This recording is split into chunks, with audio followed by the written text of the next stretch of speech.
Welcome back, ladies and gentlemen. It's almost time. It's almost time for the grand final here at the Heroes Lounge Legendary Cup. The grand final between Team snOr and Fedoras. And he's been with me all day. How could I possibly cast this without Heroes at School? Hello, guys. And I gotta say, I'm really hyped. Just getting the last zip of energy drink for me. Although I really barely need it because already I'm feeling the excitement and I can only imagine how the players would feel at the moment. And the viewers, don't forget. The viewers Oh, no, for sure not. who've presumably been having a delight of I mean, it's been an incredible day already and we haven't even started. I'm frozen again. Oh, you are frozen. Well. I will fix you. I will try to fix you. There we go. You look mobile again. So, yes, it's been an incredible day already. We're going to go to the grand final, which is between Team snOr and Fedoras, and we've already seen Fedoras dominate in the semi-final. So Team snOr do very well in their semi-final as well. Both of them won their semi-finals 2-0. These are definitely the two best teams in Divisions 2 and 3 of Heroes Lounge. And they're finally going to go head-to-head. I mean, it's too close to call, isn't it, Heroes? Oh, cool. I wouldn't dare to make any prediction here. Both teams with amazing performances. I really got surprised how dominant we had Fedoras against Northern Exposure in the semi-final. But all in all, I guess you can't make a prediction here. The thing I love about a grand final is that it's actually a best of 5, but still with 2 map bans on either side. So in total, if it goes to a 5th game, we might see 9 maps either picked or banned. And that is basically almost all of the maps that there are. So we might see some plays, some maps that we haven't seen all day. And this might change everything as well. So yeah, really looking forward for this series. Yeah. So as you point out, each team gets 2 map bans. The first 2 that have been banned by Team snOr are Garden of Terror and Battlefield of Eternity, and Fedoras have banned Volskaya Foundry and Sky Temple. Now, banning Volskaya Foundry is slightly surprising, isn't it? Yeah, it is. But sorry, who banned Volskaya? Fedoras did. Oh well, that is really surprising. Yeah. I could have imagined that we saw that Team snOr probably saw the performance of Fedoras on Volskaya Foundry that we just saw and reacted with a map ban on it. But yeah, themselves banning that map out. Although we gotta say we saw some good performances of Team snOr on Volskaya Foundry already today as well. So yeah, maybe just take it out to not fight it out there. Yeah. Well, we'll see, of course. But I mean, Cursed Hollow is where we're going for game number 1. Cursed Hollow, now, that's been picked by... Who has that been picked by? It doesn't say on my screen. It's been picked, I will tell you, it's been picked by Team snOr. And so that means Fedoras will have first pick of heroes in the game number 1. What's the plan? What do you think is their idea here, Team snOr, on picking Cursed? It looks like they want to play macro, right? It must kind of be. We know that Cursed Hollow is a map all about the macro. Globals coming in here very strong. Timing on the camps is key, as well as the boss plays. We all know that you really have to be aware when the enemy does the boss. Because if you're missing that and you're not doing your own boss in the time or try to invade there, you might face a double boss push, and that can be devastating already. Absolutely. Well, as you can see at the top of your screen, ladies and gentlemen, as Heroes at School has just pointed out, this is a best of 5. That means it's going to be a long slog for both of these teams. There's no gimmicks, there's no cheap gimmick that wins you a map. Well, you can win you a map, but it won't win you the series. As Vala and Chromie are the first to ban. Mela Valor, so that tells me the John Fedoras have done their homework, because Mela Valor earlier. Yeah, they pick him away from him. So no Valor in this game. I guess we do see a lot of heroes still open. The Greymane ban is kind of interesting to see for me as well, but we know that Team snOr actually love to play the Greymane here. So these are really targeted bans. Maybe I think so. I think they are both against melee, so they maybe try to dry out his hero pool here. It looks like that is their draft tactics for the moment. And they do have the first pick as well. So Alarak is still open. Alarak remains open. So what we talked earlier about might be in handy here. Although Cursed Hollow, again, is a huge map, which usually, well, it's not the best for Alarak, but I still think he has such a big impact in team fights that you really can't let him through here. But apparently, Junkrat is even more valuable. Yeah, I mean, I guess Ruini's Junkrat last game was so terrifying. But that, of course, yeah, you leave the Alarak. Alarak open, we're going to see the grand final starting with an Alarak game. It's going to be interesting to see if they actually can benefit from it. They do have enough to counter it. We do see Garrosh open, by the way, who wasn't seen yet in a game because he got banned almost every time. We have Johanna open, obviously. There we go with the Johanna here. At the moment, the high priority supports are still available, and also is the Hanzo, for sure. Yeah, I think Hanzo's a good pickup there from Mela. He's great here for bosses, he's great for vision, he's great for long-range poke on tributes and stuff. I like Hanzo on Cursed Hollow in general. Joanna, of course, we talked about, just the tank that you can just always depend on. Just always put her in every situation and no problems there. But instead of going for an ETC or a Garrosh, Mister's going for Muradin. Now, to me, that smells like aggression. Yes. Kind of surprised by the Muradin pick here. Not going the ETC, not going anything else. Like, really jump and put the Stormbolt on a target. Let it follow up by the Alarak here. And we have the commitment to Rega, which is good on Cursed Hollow because Rega can do camps as well as provides with a lot of healing. We have the Chen ban again coming in here. And the Anna is banned out, so no Ancestral Denies here this time. Interesting. Yeah, so that's actually, I think that's sensible because we saw the power of Anna against Rhaegar a lot of times today. So that's a sensible ban, as you say. What supports does that leave open? You've got a Malfurion option, but he won't deal with that hard engage of Muradin and Alarak. But instead going for the Anduin and Material. On top of that, the Tyrael here. I like the Tyrael. I was just thinking of a hero that we haven't seen, although he's very popular even up until the higher ranks these days, and he's particularly strong on Cursed Hollow. What hero did I have in mind? What do you think?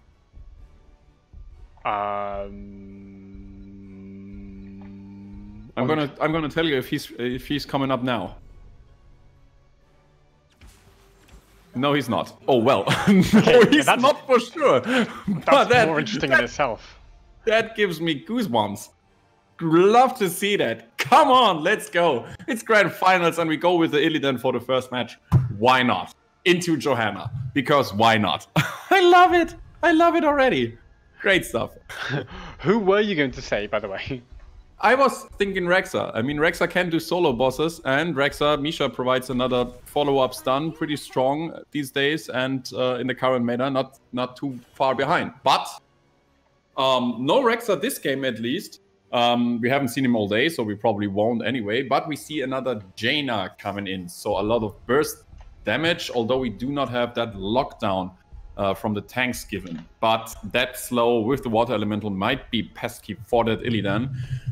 What do you think is the game plan? I mean, if you run the Illidan, there's always two questions. Do you run Illidan for a team fight combination setup, or do you run him like as a half global with the hunt ready? So doing camps all the time, split pushing, and when he's needed, coming in with the hunt and go for a team fight.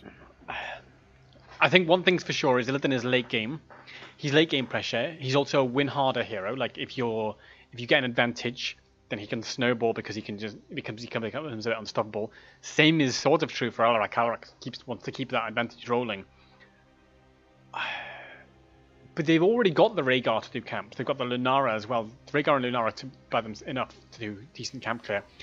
Honestly, I've got no idea, but I know what's going to happen, and it's going to be exciting as we go into game number 1 in the best of 5 grand final between Don of Fedoras and Team snOr. On the left, it's Team snOr with Emperiz on that Johanna.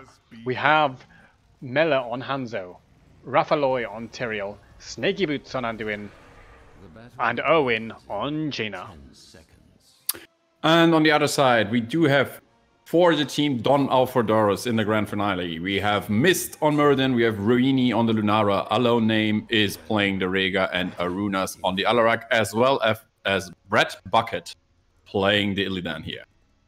By the way, I think I heard that we had Melee on Hanzo. It's other way around. Oh, they switched. Yeah, they switched in draft. You're right. They switched it after the draft. We do have Melee on the Jaina and Erwin playing the Hanzo.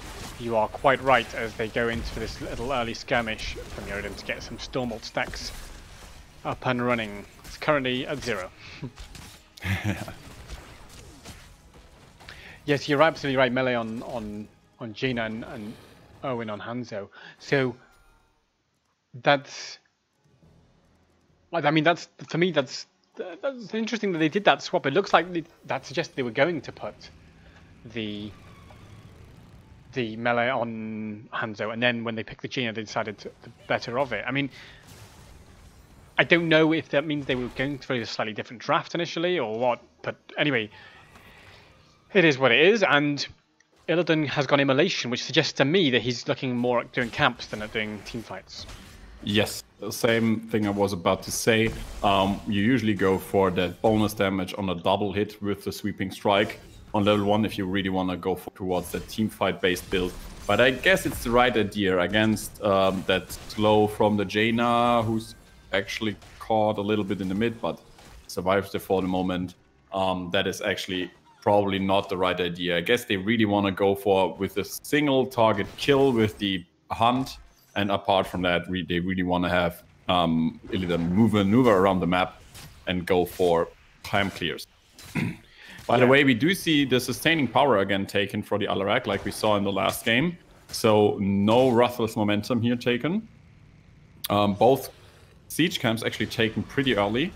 In my opinion, understandable on the side of Team snOr, not too understandable on the side of Don of Fedoras, as the first objective is going to spawn in top lane, which usually gives you the opportunity to time the bottom siege camp.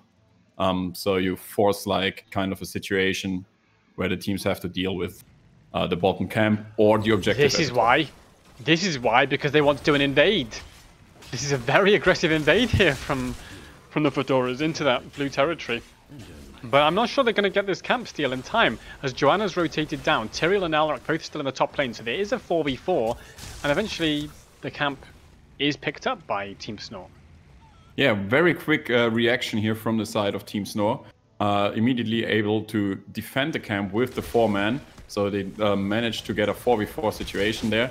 The tribute is spawning in 6 seconds, which gives them enough time to clear the mid camp, and their own camp is going to start pushing through there. We have Alarak in a perfect position there, but the Hanzo Sonic Arrow is actually spotting that. We have Lunara still a little bit back, and there's a lot of burst damage coming in on the Alarak, but he saves himself with the telekinesis. We have the objective pick. The first tribute is on the side of Team snOr, and we have no kill apart from that. It's still 0-0 on the kill count. It is, and Bread Bucket Television. Oh, excuse me, it's not. So, first blood goes over. Illidan gets caught too far up in 3 members and gets finished by the Anduin in the end. So, I mean, so far it seems like the momentum is definitely with Team snOr. They're not looking intimidated at all. They've got their Illidan kill. He is a late game hero, obviously, so he'll be more threatening late game. Possibly the same for Alarak as well once he gets his sadism up and running. But that's if he gets his sadism up and running, I should say. Yeah. Alarak just barely making it out of a gank there at the top lane, and he has to teleport back now 10 seconds before the next objective spawns. I'm not sure Lunara is all the way at the bot lane, so this probably gives them situation of a 2-0 lead. Nice root against the Muradin, and he drops lower and lower and lower, and he actually falls to the damage of Tyrael, so that definitely assures the second tribute on the side of Team snOr. And we do already have that situation when the next tribute is coming up, that we do have Fedoras with the back against the wall and the forced take of the next objective. And Illidan, he's going to get punished again. He went in looking for a cheeky aggression on Hanzo, and Jaina just kites him, and Hanzo just does all the work. And then Illidan falls down. And he's 2/3 of the team, he's 2/3 of the deaths in this game so far. Yeah, actually, Illidan fallen twice here. And there was a camp to do, so yeah, no reason there. Maybe he's getting a little bit impatient there. We see a gang coming top on the Alarak. He's trying to self himself with the telekinesis, but is actually pushing the Tyrael with him. And the Tyrael is trying to block him out, but Jaina has to be careful herself as Rhaegar was rotating towards the top lane. And she had to go back. It's 19 seconds for the next tribute. We're gonna see them all teleport back. They are low on mana, low on health, but that tells you a lot, and it tells you a lot about that level of gaming that we're witnessing, that the teams are so ready with the rotations. They know when to go back, they know when to be ready for objective. The position is kind of advantageous for the side of Fedoras, but it's still a 2-0 situation. We have them coming in. Interrupt on the Illidan is there from the Hanzo. And now we see Johanna going in. Will they get another interrupt? Yes, there is another interrupt on the Illidan. We have Lunara trying to flank the team from the side, but she's dropping low very fast. The Blizzard is just there to zone, but it means no Blizzard for another few seconds. Then comes in the Condemned from the Johanna. And meanwhile, Lunara is really aware of what is going on, but she can't really flank from the side because Jaina and Hanzo are so aware of what is going on. They are not, they're actually split apart, and now we see them go for the backline. We see Alarak drop lower and lower, but it's Lunara who might fall first. Yes, it's Lunara who dies. On the other side, we do have the kill against Jaina from the Illidan. Muradin is jumping into the safe spaces for the moment. Anafas on the Alarak is trying to channel this again, and we have Illidan coming back in again, but he's dropping lower and lower, and he's actually surviving with 200 HP. And now we see them go back in. Nice damage from the Alarak coming in, and he's getting a kill against Hanzo there. We see Johanna trying to get a kill in the top, in the backline, and she gets the kill against the Rhaegar. But Illidan is it who makes it out barely alive, and the fight is now way too far apart for me to follow it everywhere where it goes on. But we still see the fight of Muradin against the Anduin, who is still alive, and he's able to tap. And there we see Illidan coming back into this game, and it's a 4-4 situation. Level 10 meanwhile are here for both teams, and Jaina is coming in. Lunara tries to tap the tribute, and she gets there comes the arrow from far apart, and she gets a stun, but only on the Muradin. And on the other side, nice Holy Word Salvation to serve all these poison damage that is coming in from the Lunara, and they still go after the Muradin. Muradin might have to jump in ready. He gets healed from the Rhaegar, but it's not enough, so he falls in the end. And it's 1-all at the 1-0 for the moment, at least for the last split seconds of the fight. And the tribute is in the hands of Fedoras, which is the good news for them, but that's about it. They try to go for the boss here, but it might be spotted by the Lunara, and this game is not giving us a break at all, and it's pretty much worth a grand finale. It was 7 minutes in. We're 7 minutes in, and we've had an insane team fight that went on and on and on, and it was back and forth and perfectly even. Really, even right to the end. It's only that Lunara managed to cap the tribute that ended the fight. It wasn't that people died. I mean, sorry, people did die. It wasn't that the fight was conclusively over. It's just that Lunara eventually capped the tribute because of the safe positioning. But as you pointed out, this boss has now been picked up for Fedoras, and there's no way that Team snOr can defend it. Sorry, Team snOr have picked up the objective, and there's no way that Fedoras can defend it because they have to contest this tribute. Yeah, boss is gonna get a lot of value in. Meanwhile, Hans is not yet here. There's the arrow coming in, and Alarak is fallen. The sanctification is there just to secure the kill, and the value out of his Holy Word Salvation perfectly timed as well. Look at the health bar, how it is rising, and we see Mist being in a lot of trouble there in the front line, and he actually falls, although he managed to jump over the wall, and that is gonna mean a curse at the very least. And they might go, yes, they decided to go for the boss first. They do have, well, that is a cheeky attempt here. They're dropping the boss, but will they really use, yeah, they're gonna use at least a little bit of the curse time towards that boss, which is half health only. And the mid lane is not gonna much value because we do have the Bruiser camp there as well, but strong team fight for the side of the Team snOr here. Yeah, and they've got the curse, they've got the boss rolling top, they've got, okay, the boss going bot has finally been defeated, but that's going to have potentially some minion waves there. Bread Bucket on Illidan is trying to soak and defend that. I feel like it's so close to being the right conditions for Donna Fedoras, but it's just not quite there yet.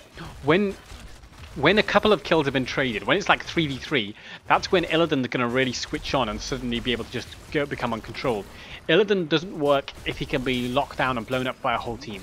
But if he's one, you know, if it's 3v3, he can just keep going. Oh, the Hanzo arrow again! And it comes, trying to catch Lunara. It goes, the Condemn catches onto Alarak. The Cleanse is there, keeping him alive with the Ancestral. The confidence from Alarak to know that his healer was going to keep him alive. Didn't even blink, just throws out the damage onto the enemy team. Yeah, okay. What a strong defense for the Alarak here, who was taking the Condemn, the stun from the boss, the Hanzo arrow, and still managed to survive there with the help of his fellow friend Rhaegar. Unfortunately, not being able to get a counter kill instead with that. But look at the bot camp during curse time, actually getting a fort for themselves. So it's only 2 forts that they are ahead.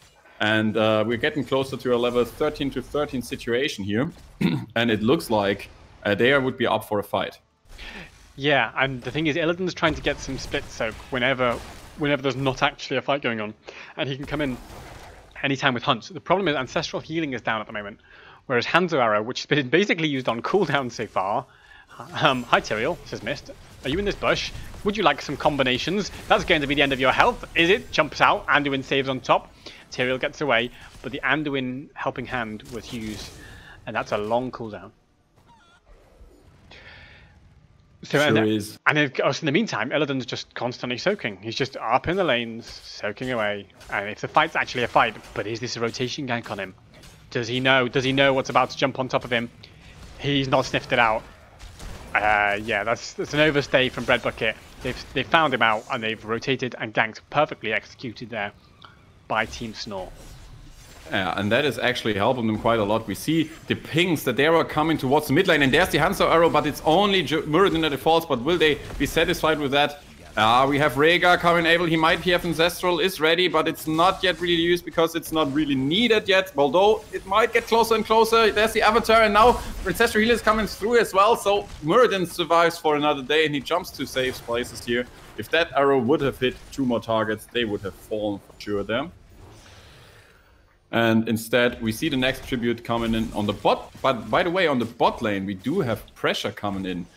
So split pushing actually paying off there a little bit. We have Illidan still on the top lane, trying to split push again. This time he's going to be more careful, probably. Hanzo is in time to catch that soak. I was about to say, it's the juicy soak that they're probably worried about missing on the side of Team snOr. Is if that wave is, you know, just crashing into the towers, then it's soak that Team snOr are missing. But Hanzo did get there in time to soak it, so credit to Erwin there for that map awareness. And in the meantime, yep, Illidan's like, okay, the fight's over, I'm going back to the camp, and I'm going to go back to split push and split soak, and I'm just going to do that all game.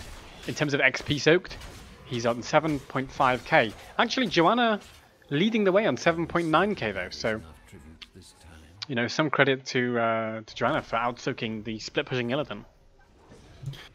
Yeah, kind of a strong idea here, and we do see them not letting have the siege camp here. It's a 1-1 situation, and they instead try to invade there. They know that Illidan is on the top lane, split pushing, and he can't be... The Hunt is... This is slightly out of range of the Hunt, so they know that as long as he's not moving, they are not threatened to get a surprise anywhere. So... yeah, they feel comfortable for the moment. Yes, for the moment. Level 16 will be picked up soon by Donna Fedoras, though. And when it does, I just think Illidan is just getting stronger and stronger the later this game goes on. Obviously, the Sanctification is also going to be huge, because if Illidan jumps in, then you press Sank. Here comes the Hanzo arrow, by the way, straight onto Alarak with the Blessed Shield to follow. Presses the Counter-Strike, though, and the Ancestral. Absolutely huge here from Alarak and Rhaegar, and they've turned this around, maybe onto Jaina. When will we see the Hunt? There's the Hunt, finally. Now they get onto the Jaina. He was waiting until she brought herself out of position. There she's bought into the space from the back time, but no chance. Hollywood Salvation saving them for another day. Illidan is dropping lower and lower. He's jumping towards this Lunara and he's saving. Telekinesis is saving the Alarak, but that doesn't help a lot as Hanzo gets the double kill against Lunara and Illidan in the end. This is huge stuff from Team snOr, who seem to just pull them apart. You were absolutely right. When was that hunt? It came a little bit late, and then Jaina didn't run into the sanctification, and I thought, has Jaina made a mistake here? But of course, they've got two sanctifications. Well, the second one is in the form of Anduin's holy word salvation, and so that, like, when one of those, one sanctification doesn't work, bring out another. I suspect the reason Illidan didn't hunt so early, just to answer your question, is because he's trying to save it for Anduin's holy word salvation. He wants to use it as the interrupt, because then it's just like Anduin's a big juicy target. But yeah, I thought about this as well. But I think, don't they have like the momentum, the telekinesis from Alarak should interrupt there as well. If not, the silence does for sure. So yeah, I think if they commit to this fight, he can't wait too long and let his team fight a 4 against 5 situation. But it's difficult to say because yeah, they really. So far, let's stick with the fight for a moment, because we see Johanna going into the backline and Lunara is just deleted from the planet in a matter of seconds there. Holy Word Salvation is again there, everything is out, so no interrupts there as well. We have the Ancestral healing the Alarak for one more time. Muradin is way much pressured in the backline, but he can jump into the safety for a moment. Illidan is blinded, so he doesn't provide himself with a lot of heal. Curse is here, and the boss is still going on, and it's pretty much 90% health. And now it's hitting the core already, and we have a 5 against 3 situation as Illidan was falling in the backline. And that might already end game 1 of the grand finale. Yeah, it looks like this is going to be game 1 going over to Team snOr. I don't see how you can defend this. They're going to give it their best shot. Hanzo's trying to just zone everyone away, allow that boss the space to finish the game, and it is GG. Game number 1 goes over to Team snOr in its best of 5. Phenomenal play from Team snOr there. I'm just really impressed there. I think they executed it perfectly. They didn't panic over the Illidan, because sometimes you see an Illidan pick and then the enemy team panics and tries to pick counters and whatnot, and it doesn't always work out. So credit to Team snOr for remaining calm in the face of perhaps an upset in the draft. Okay. What Donor Fedoras are probably doing right now is they're saying, look, let's calm down. It's a best of 5. Game 1 doesn't mean that much. We just have to sit and think about what we're going to change. Yeah, I mean, I guess they were kind of forced on a map that they didn't really want to play. We know that Donor Fedoras couldn't be dominant in the team fights, which we saw in the semifinals for sure. But to be honest with you, I mean, it felt like they had an idea with the Illidan there in mind. I think it just didn't really pay off.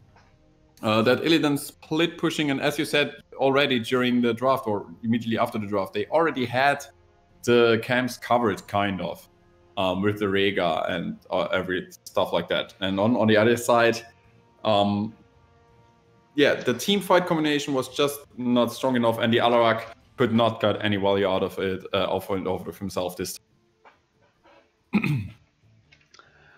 Kind of missing the mage as well there in the setup, thinking about it. Like, you really want an AoE mage somehow. That Jaina was like really threatening them and providing with a lot of burst damage. Yeah, I think I agree with that. I think the Alarak and Illidan didn't work too well together. I would have liked to see Skullcracker on the Muradin just to try and deal with Anduin and Tyrael a little bit more. Just keep just a little bit more interruptions instead of giving the axe. Yeah, you can't guarantee it's going to save you, but you can threaten it a little bit and make Anduin and Tyrael think twice about when they're pressing their heroics. But yeah. It's not the end of the series by any stretch. But I mean, Donor Fedoras at the draw show, like we said, they were voted the most likely to win the Legendary Cup with 19% of all votes, and that was when there were 16 teams in it. Team snOr were voted second most likely at 12%. But this first game looks like it could be the beginning of an upset, doesn't it? It sure did, but I guess it's going to be interesting to see if we have a more micro-based map, not like Cursed Hollow, and we do have Donor Fedoras up with the possibility to go for a map pick here that they really want to go for. Apparently, we could. Just as I say, they decided to go for the first pick here. I just read it. So Donna Fedoras have chosen to go for first pick, and Infernal Shrines has been picked by Team snOr. So that's going to be. It's going to be. I mean, this is what we call the standard map. There's nothing too unorthodox in it, and we've seen all of these teams that we've played today play incredibly well on Infernal Shrines and really know the map inside and out. What do you expect that Donna Fedoras are going to do differently here on Infernal Shrines? I'm actually really surprised that we see Donna Fedoras letting through another map pick towards the side of Team snOr, and I'm not sure. Like, I don't think they have a certain map plan already in the back of their mind because they're just confronted with the map. I think we saw Team snOr actually winning Infernal Shrines twice today. I think they are very comfortable with Infernal Shrines, and yeah, we're gonna see that focus on the Johanna pick here. Would be surprised actually if we either saw an Alarak ban or pick. I guess this one might be one of the games where we actually see Alarak pass completely through. And yeah, but this time for sure, we're gonna see more AoE mages on both sides. Kind of expecting that. Yeah, I think I agree with that. Kael'thas maybe prioritize Jaina, Gul'dan even. By the way, thank you for following everyone who's been following today, who's been helping to support Heroes Lounge as well. We don't get the chance to usually to thank everyone who follows individually during the actual casts, just because there's too much going on, as you've seen in these pretty hectic games. But we do appreciate it, and we do our best to keep competitive Heroes of the Storm alive and well. Right, we are almost ready to go into Infernal Shrines. So, like you were saying, we might see a slightly different draft here. I doubt we'll see an Illidan. I doubt we'll see any kind of global threat. I mean, earlier we saw a Falstad on Volskaya, so, you know, what do I know? But we'll see as we go into the draft in game number 2 in this best of 5 grand final.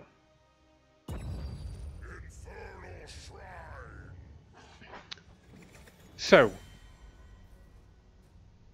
what's the... I'm kind of expecting a Johanna ban, to be honest with you, because we do have first pick on the side of Donna Fedoras, and they don't favor Johanna as much as the team of Team snOr does. So first of all, will they stick with Divala and Greymane ban? That could be possible as well, although the plan of drying out the hero pool of melee didn't work. Yeah, that's true. And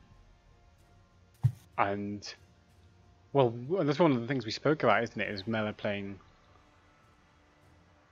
her Jaina rather than the auto attack Hanzo, but they clearly don't like the Hanzo being picked up there. So a reasonable ban there from the side of Donna Fedoras. Hanzo is as well also good on the shrine clear in particular. So what's going to be first pick here? Is it going to be a tank Johanna? Johanna's the obvious choice to me.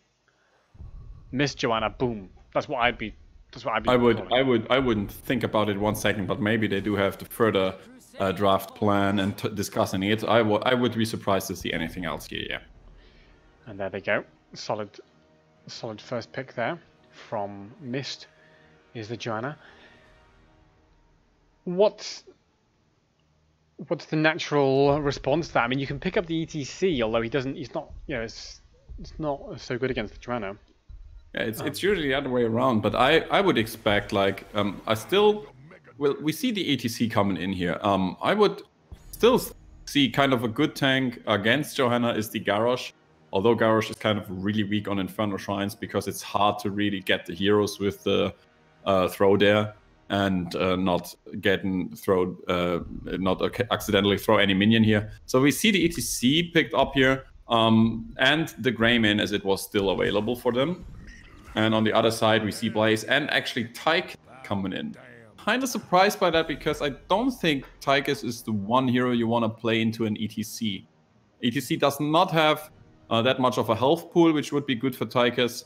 And ETC does provide a lot of CC, which you not want to face with the Tychus.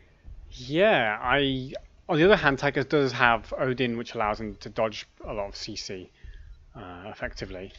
And it is also, I think he might also be assuming that they're going to take a second frontliner in the form of, you know, I was going to say Blaze, but of course Blaze is already gone, but something like that from the solo laner. And we might see an RL coming in, but even against RL, you might have some problems with Tychus to really provide the damage. And I'm really kind of surprised that we see those experiments coming in from Donna Fedoras. Or, like, it's not experiments. We see the ban against Alex Strasser, by the way, makes a lot of sense in my opinion. And immediately the Ana ban coming from the other side. So supports are getting more narrow, but the Anduin is still available. And I guess with the support bans, we're going to see a pick there now. Anduin or Malfurion are going to be probably picked here. What's the thought here? I don't really know which direction they're going to take. Okay, they have gone for the Kael'thas because we talked about the importance of an AoE mage. Yes. On this and map. They actually go with the Rhaegar here instead, and with the Ana band out, that might help him. And I still feel like I'm not sure if we really get the Tychus value in here. And I'm surprised to see him that early picked. Usually I see Tychus only as a reaction. And what I was thinking about was like, this is the second game on the best of 5 series of the grand finale of the Legendary Cup. And yeah, if you lose this game, you're already 2-0 back and you do have a lot of problems. And now it all of a sudden makes sense. Speaking of spicy that draft, is something completely different now. That's changed things up. I mean, okay. So ETC slides somebody, Medivh protects them. Blaze has the bunker an option, but apart from that, what else is the idea? I mean, that's got to be a Tormented Souls Malthael, right? It can't. I don't know. I don't think you're going to get that much value from Last Rites against the Medivh. No, I'm pretty sure you won't. It can be that you can wait for the shield until it has to be used on a target that is focused by the Greymane and the Kael'thas. But I think with that front line, that won't be too necessary too soon. So Medivh could wait for the Last Rites to use his shield there. And yeah, I mean, you do have a heavy front line. You can make the Arcane Explosion work against this high burst damage that is coming in from Kael'thas and Greymane. And yeah, you can stick together after level 13, although you might not want to do this against Kael'thas, but with the Arcane Explosion from the shield, you can actually negate that. So yeah, gonna be interesting to see if this pays out. Still not feeling the Tychus in it, to be honest. So I'm still surprised by that. Yeah, well, I think it's obviously something slightly unusual. Maybe there's something they've practiced, but we'll have to see how it goes as we go into game number 2 and this best of 5, our grand final for the Heroes Lounge Legendary Cup. On the left, in blue, it is of course Team snOr with Mela there playing the Kael'thas. We have Rhaegar played by Snaky Boots, Rathaloi playing Malthael, Erwin on Greymane, and Emperors on ETC.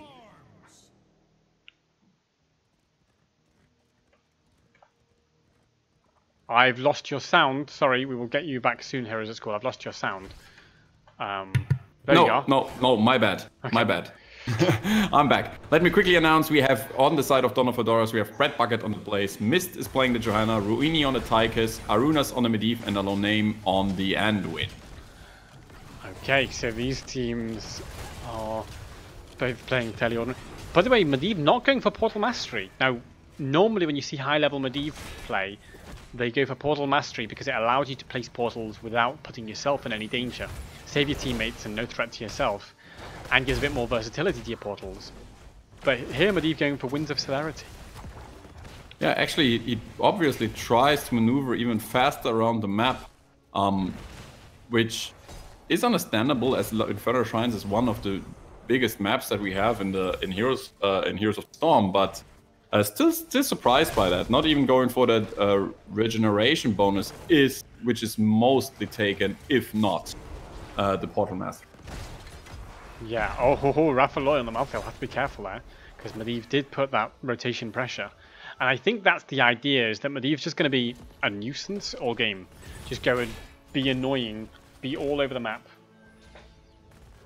So we will see how that actually plays out in practice. Medivh currently on 12 out of 40 stacks, as the roots are also going to be potentially annoying. Yes, and I guess it's one of the clutch questions that is gonna have to be answered. Dawn of Fedoras really have to finish the quest, the baseline quest on the Medivh as fast as possible. He's currently sitting at 13 out of 40 stacks, which is quite a lot to do, but he really needs that quest to provide his team with a little bit more damage. There he goes, stacking on the ETC again, and yeah, you can really tell that he's focusing a lot on that. Yeah, absolutely, and I guess Blaze, the plan of Malthael is to double soak top and mid, but I don't know that Blaze can actually keep up with that in terms of soak. So that's why Medivh and Joanna are sort of rotating a bit to kind of put a bit of pressure on the mid as well. Hello Blaze, speaking of, can Medivh protect you? Yes he can, but he can't give a portal remotely unless he's, unless it's directly to him. So I guess that's why, a lot of Medivh players go for that portal mastery, but not here. For now, Arunas is going to keep trying to stack. 18 out of 40 so far, and we're going to be keeping an eye on that as it develops. Both teams getting in position for the shrine, but I note that Team snOr got their camp and Dawn of Fedoras did not. Yeah, that's kind of interesting to see. We see that's probably why we see players being busy with that, and that already might cost the first objective here. Yeah, and it's okay to give the first objective. I think that's not the end of the world. But they've got to be careful that they don't give any Medivh kills with it. By the way, speaking of that, so yeah, you see Medivh just took a chunk of damage. Oh, nice portal here to turn around and maybe go to catch him for the Greymane, who was hungry in for that Medivh kill. They really want that Medivh kill, and now Blaze is arriving. It's on 32 so far, so I suspect this can be finished by Team snOr, but maybe they'll take some casualties along the way as Mela is getting caught and body blocked to hell by the Firebat. And that's doing pretty well for Medivh. 30 stacks out of 40, and the first 2 kills of the game go over to Dawn of Fedoras. 38 out of 40 on the minions though. Punisher does go over as predicted to Team snOr, but at what cost? If they use 3 heroes for it and give Medivh, 34 out of 40 stacks, maybe they're not so happy with that. Yeah, like we said in the last game that we saw, that first Punisher is actually not as valuable as 3, or in total I think we had like 4 kills at least for the side of Dawn of Fedoras. And I think I would value that over that as well. Oh, nice damage coming in on the Medivh, but the shield is ready. So he survives for another day. And I'm really surprised, like, I guess that's kind of what good Medivh players do. Like, he was escaping somehow with the shield. Meanwhile, they get the kill against Greymane, and immediately after they got the kill, thinking about a re-engage. So, as a low-ranked player, you usually use your shield, save yourself, and then try to portal to get into really even more safe spaces there. And this Medivh actually here we saw Arunas actually taking the shield on him, and once he saw that he's safe for the moment, immediately using the portal aggressive and getting good damage in the backline, resulting in the kill of Kalthas there early in the shrine phase. So yeah, strong performance by him so far. And he's about to complete his stacks. He's on 39 out of 40, and there you go. Oh. Just lands to complete those there. Yeah, 5 minutes into the game, that's probably as good as you could have hoped for. ETC sliding in, no slide available for him for the moment.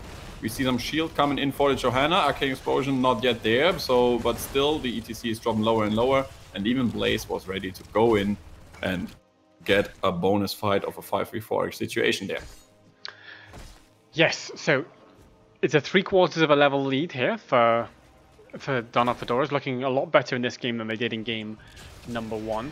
And they're about to get level 10, and when they do, they might try to be a bit aggressive with it. So such a clutch timing here on that enemy siege camp. They know they had this small window where they had a 5v4 situation with the 9 against 9 situation, and now they immediately are on the retreat as the level 10s are here. But they were able to steal the camp, and now they have the time to wait for their own level 10. There's nothing left to do on the map except for the Bruiser camp on the side of Dawn of Fedoras, but that's not easy to invade anyway. I'm surprised they didn't try to force an engage harder with Leyline Seal or something. Although, you know, it's a big cooldown Leyline to commit for a potential engage, and if you miss it, then you've wasted a big result.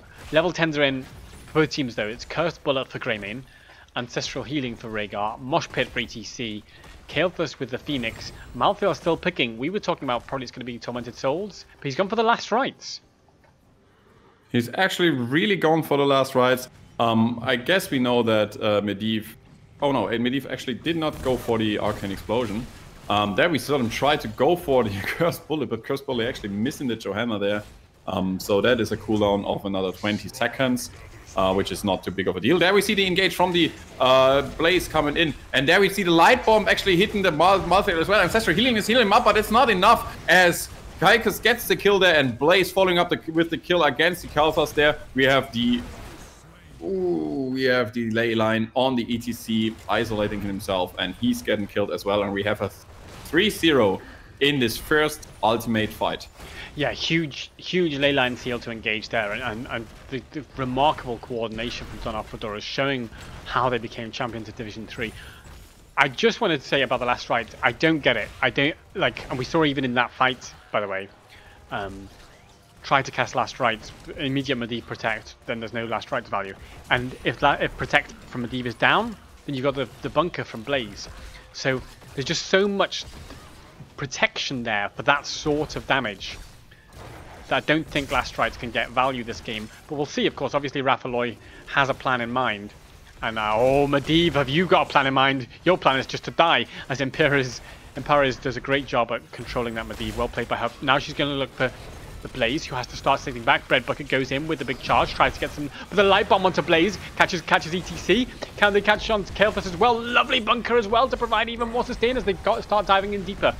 Maybe they can catch more. Bread Bucket in pretty deep though. The Mosh Pit comes out and zones Bread Bucket's teammates. He can't hide anyway. Hides in the bunker for a second, but that's not enough to save him. Although it is enough to buy time for the Punisher from Dawn of Fedoras. Every member, apart from that of Team snOr, is actually so low at the moment, barely making it out alive here. We see Irvin and Rhaegar basically on no health at all, and there we see a ooh, that's really comfortable, forcing Rhaegar to interrupt his teleport back, as he had to help out his body on the ETC again. Yeah, it's phenomenal play. I think a great call from Empires on ETC there to actually hold a slide in. Maybe we can catch Tychus here. Anduin uses the Protect, saves Tychus back, but the Punisher will go down now, and maybe that was a window where snOr could have engaged, but they've chosen not to. And this is the thing with some of the top teams. When we've been watching, you know, Team snOr and Dawn of Fedoras, they've mostly been winning their matches. So what we've seen is them consistently how they turn an advantage into a victory. But what we haven't seen that much is how these top teams perform when they're on the back foot. As Empires gets locked down, a lovely cleanse for Rhaegar will allow her to escape. Slides in, has a Mosh Pit. No, it doesn't have a Mosh Pit for 30 seconds. So I've misspoken there. Still on cooldown. It would be a nice setup there. I guess he had the same thoughts there. If only. If only, but cooldown was not on their side, as Joanna uses the zoning power of Joanna, which is the massive shield, to secure the camp for Dawn of Fedoras. Is Malthael out of position? He's looking quite out of position there, yeah. Yes, he's down. Alright, so it's half, still 3/4 of a level lead only, although we do have 9 to 2 kills. Good push coming in the middle with 2 siege camps, but it's gonna be cleared anyway. Experience lead is actually growing as we see Dawn of Fedoras actually currently present on 2 lanes, as on the side of Team snOr we only have 1 lane covered at the moment, and we're going closer to level 16. Yes, and they are probably going to secure that level 16 fairly soon. And when they do, we might see an invade into maybe the top left camp. That could be the strat from Dawn of Fedoras. But we'll see how they choose to play it. Actually, Team snOr, sensibly thinking that they're about to lose the level 16 race, decide to take their own camp before it can be invaded by a superior talent opponent. Now, with this slight XP lead in the level 16 just around the corner, ETC completes the prog rock. 20 out of 20 globes on that. Kael'thas has completed the mana addict globes as well, so has the shield available. Malthael still on 0 stacks of the last rites as Blaze charges in, tries to catch Kael'thas, lovely cleanse, but then the light bomb follows it up, and now there's no cleanse available for that. Kael'thas immediately falls. Can they get out of here? Emperor is just trying to create a bit of space with the face melt, slides to the fort, and will escape for now, but it's 1 kill there for Dawn of Fedoras. Kind of really surprised by the positioning of Team snOr here. They are actually a little bit careless. With no vision on the map, Kael'thas that much in front of this lane. Kind of a slight mistake there, immediately punished by Dawn of Fedoras, who are actually currently really capable of benefiting from the enemy's mistakes. Very fast and very accurate. Yeah, Team snOr seeing that everyone in Dawn of Fedoras is in the top lane getting the shrine, choose to get a fort. Solid call there from Team snOr, secure themselves a fort, knowing that they can't contest the shrine. And by the way, they might still be able to contest this shrine in time if they can start rotating up to the top lane now and get level 16 en route. I think they're not going to, and instead they're going to go for these towers, get themselves a bit of structures, a bit of XP. I guess that is a smart call. They would have dropped down all the way to at least 30 to 35 minions there if they rotated through, so they wouldn't have won the objective anyway. And instead we see the reaction of the team of Dawn of Fedoras, who are actually going in. We see the slide onto the jet propulsion onto the ETC, but the cleanse is there to save him for another day, and we see the flame strike immediately put under the portal end, so they try to get a little bit of damage there, but no kill this time, and the top Punisher is actually for the moment delayed, and the fight is still going on as we see Anduin on the run currently. We see Medivh trying to re-engage there for his team, and I guess we're gonna see, yeah, Tychus is actually finishing off the last minion, so we do have the Mortar Punisher coming in for the side of Dawn of Fedoras. Second objective in this game is going in their hands. Nice portals, immediately Flame Strike put under them, but nobody actually going. Yeah, I mean, it's it was a nice idea from Team snOr, just try and find Joanna out of position or something so then they can clear the Punisher fairly freely, but actually Joanna's quite hard to gank, so especially Joanna were helped by a Medivh and an Anduin. It's sort of notoriously hard to gank. EDC tanks the Punisher jump, tries to slide away, slide may be interrupted by the Condemn, sits back, Kael'thas puts a bit of poke onto this Punisher, which is still at half HP. Odin gets popped by Tychus and is rolling in. ETC gets jumped on there by Joanna with the light bomb, but the ancestral healing is absolutely huge, so ETC is still alive. The Leyline Seal controls Rhaegar, but a little bit too late as the ancestral was already out, and in comes Malthael from the flank. They want to turn here. They want to turn here on the side of Team snOr. They want to chase, keep Odin away from the portal, lock him away, but there's the unstoppable from Anduin. That's not going to save it. The Mast tries connecting to Joanna because no protection available. Already was used on Tychus, and that's 2 kills so far. They may be chasing to try and catch Tychus, but I think he can escape to the fort. And a moment of calm erupts after oh no, does it? I've spoken too soon. The gravity lapse into the slide, and Medivh's taken down as well. Beautiful, but wow. Bread Bucket with the stun under the fort. Maybe they can get some value in response here. The Mosh Pit though on Blaze. Mosh Pit just to secure the kill there on the Blaze. Will they get it through? Bunker is still there, and the tower is shooting and shooting and shooting, and Blaze is actually making it out there. Is he though? Owen's going very deep for it. Yes, he will make it out. But of course the fort will be picked up.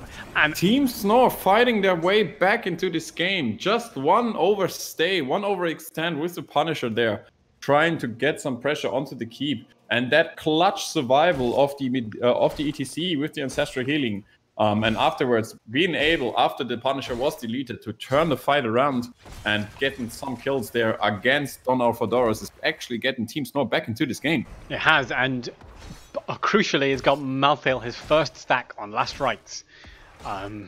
So decent value there. So Raphaeloid got that last right stack. Still needs a fair few to get more value out of it. But it's early doors. Yeah, something tells me this game's going to go on for a while yet. Let's look at this gank attempt. But Joanna sniffed it out. Joanna's seen it. I think she knows. She doesn't care. She runs in anyway. Slides. Last rides. But with the protection, though. The protection and the absolutely huge save from Anduin. I think Joanna's getting away with that. Getting away with absolute insolence of walking through that bush, knowing that the enemy team was there. Raphaeloid still getting a bit stuck in there. The ancestral healing comes out. Tops him up. Cleanse used on Raphaeloid. I think it might have been his self-unstoppable, actually. So he... Cleanse might still be available, but wow, how is Joanna alive there?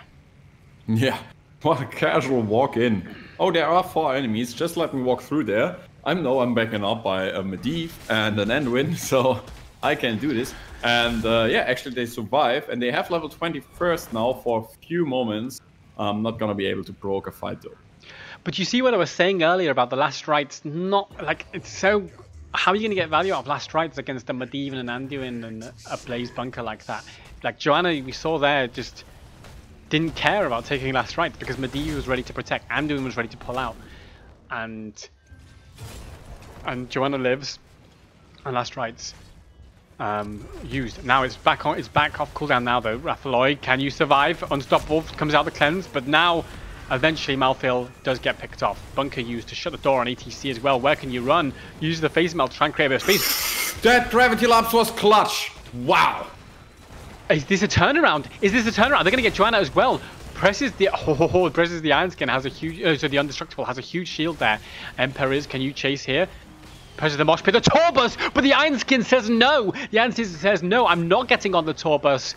My skin is too ironic to get into your Tourbus of party, and I will not dance for you, you evil bullman. What a great play here from the side, actually from both sides. So first of all, with the gravity lab securing the kill on the Blaze, but then Johanna making it out there and the rest of the team as well. Very well played. I mean, yeah, that gravity lapse has to be, you know, MVP moment of the game, because it looked like Team snOr were about to get destroyed because that Blaze Bunker had shut down the escape for ETC. They had already lost a Malthael, and then the gravity lapse comes out and the lockdown and the damage. Credit to Mela, who is an absolute force to be reckoned with on this Chaos. Now, 20 versus 21. Punisher pushing on the keep front wall. Malthael's on his way on his, I think, Pale Horse. Yeah, he's on a Pale Horse. He'll be here very soon. It's 5v5. And it's all to play for. Every heroic except Mosh Pit is up. We have Big Red Button actually coming in just to help with the defense. It's gonna probably provide a lot of damage, and it's helping out with the zoning there. We have the shield coming out on the Johanna, and she's looking really healthy to protect her. Not protect her. The Punisher is actually dropping lower and lower and lower, and we have Blaze with the self-cleanse pulled in the perfect timing there.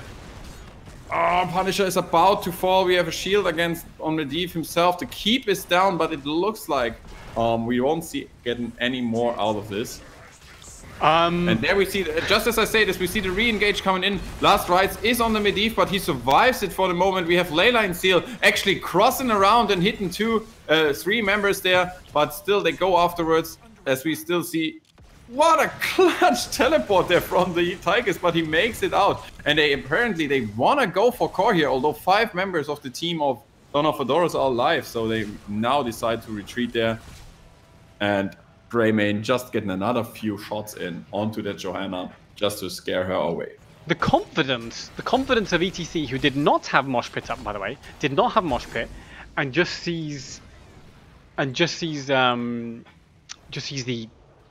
Joanna slightly out of position, slides in, tries to get the kill, and the last strikes was used, but again, Medivh Protect, always ready for that last strike, still on 1 stack on last strikes in the whole 20 minutes of game. Medivh sniffing out, keeping an eye from the sky on what everyone is doing. Yeah, at that level, at that time of the game, usually Medivh is just there to... she's always just sticking around the enemy team, just being aware of where the team moves, where they are, and giving himself or his team the time and the opportunity to go for a split push, maybe find an isolated target, like they do currently on the Medivh, not Medivh, Malthael, but they're everyone rotating back here. Cleanse is there to save him, and Flamestrike trying to find for an opportunity to fight. Maybe we see Malthael going afterwards, and these 5 members actually chasing the other 4 there. ETC is still going after them, pretty aggressive here on the mid. Meanwhile, on the mid camp, we get the mid lane fort. Mid fort is falling to a camp. Let me put my words together in the correct order. It's been a long day. It's been a long day. Yeah. I mean, Emperor has to be one of the most aggressive mosh ETCs I've ever seen. Like, you know, we were talking earlier about if you're ETC and you're too aggressive, you can get really punished for it. But Emperor is really showing how to play aggressively here, putting so much pressure onto Donna Fedoras. They're like running away. They're like, what? This ETC is just gonna threaten us. Brilliant play from ETC here in just creating space. I'm really surprised that it's actually working so well, because don't forget they are facing a Tychus. So you don't want to really risk your life too much to a Tychus here. Yeah, and a Joanna as well, and of course the portals, which could be used to wrap around ETC, and yet it's just being perfectly calculated, and just the ATC is just holding that positioning so well that it's creating the space. Everything is back up. This is going to be surely the deciding team fight of the game. It surely is, and it has to be quick on the side of Donna Fedoras, because the bot lane will be pressured soon and it will do core damage, so they have to deal with this. And they really have to go for a quick fight, win it or lose it. Yes. Do or die situation here. We have quick red button coming in. There's some good damage coming in from the Medivh. He's actually pulling off his shield. That means last rites would be available, but there's nobody low enough so far. We have Flamestrike to zone out, as well as we do have the Nucleus coming in from the Tychus, and they are actually going for the objective here. Or now they're swapping back towards the team, and we see an aggressive positioning. There's the light bomb coming in, but it's only hitting the Malthael, and he's cleansed at the moment. The shield's coming in. There we see the Mosh coming in, but actually Leyline to interrupt it all. And now, what now? Turbos coming in, and actually they hidden 3 members with the Turbos, although he was in a Leyline seal, and that seals the deal on the Anduin, on the Malthael, and not the Malthael, you know what I mean, on the Medivh, and the Johanna, and the Blaze, and it seals the deal on game 2. This is absolutely phenomenal play. I mean, it looks like they just completely forgot about the mosh pit carrying on at the end of the Leyline seal, and that the Torbus was available, and they all clumped up saying, oh, the mosh pit's been controlled by Leyline, we'll just go and have a look at this ETC, and then boom, they got hit in the face by a bus, and it was a Torbus, and they danced all the way to their graves, and possibly to the match point here in the grand final. Yeah, and to be honest with you, I was really surprised by that, because it kind of looked like they were just up for a dance. they just placed themselves perfectly, all of them, in front of an oncoming tour bus just to have a quick party.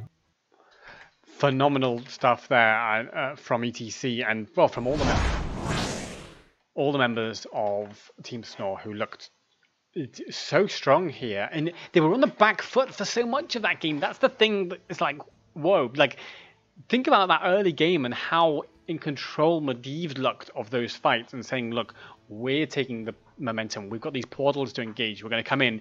Tychus didn't die in the game, and it still didn't matter. It just still didn't matter.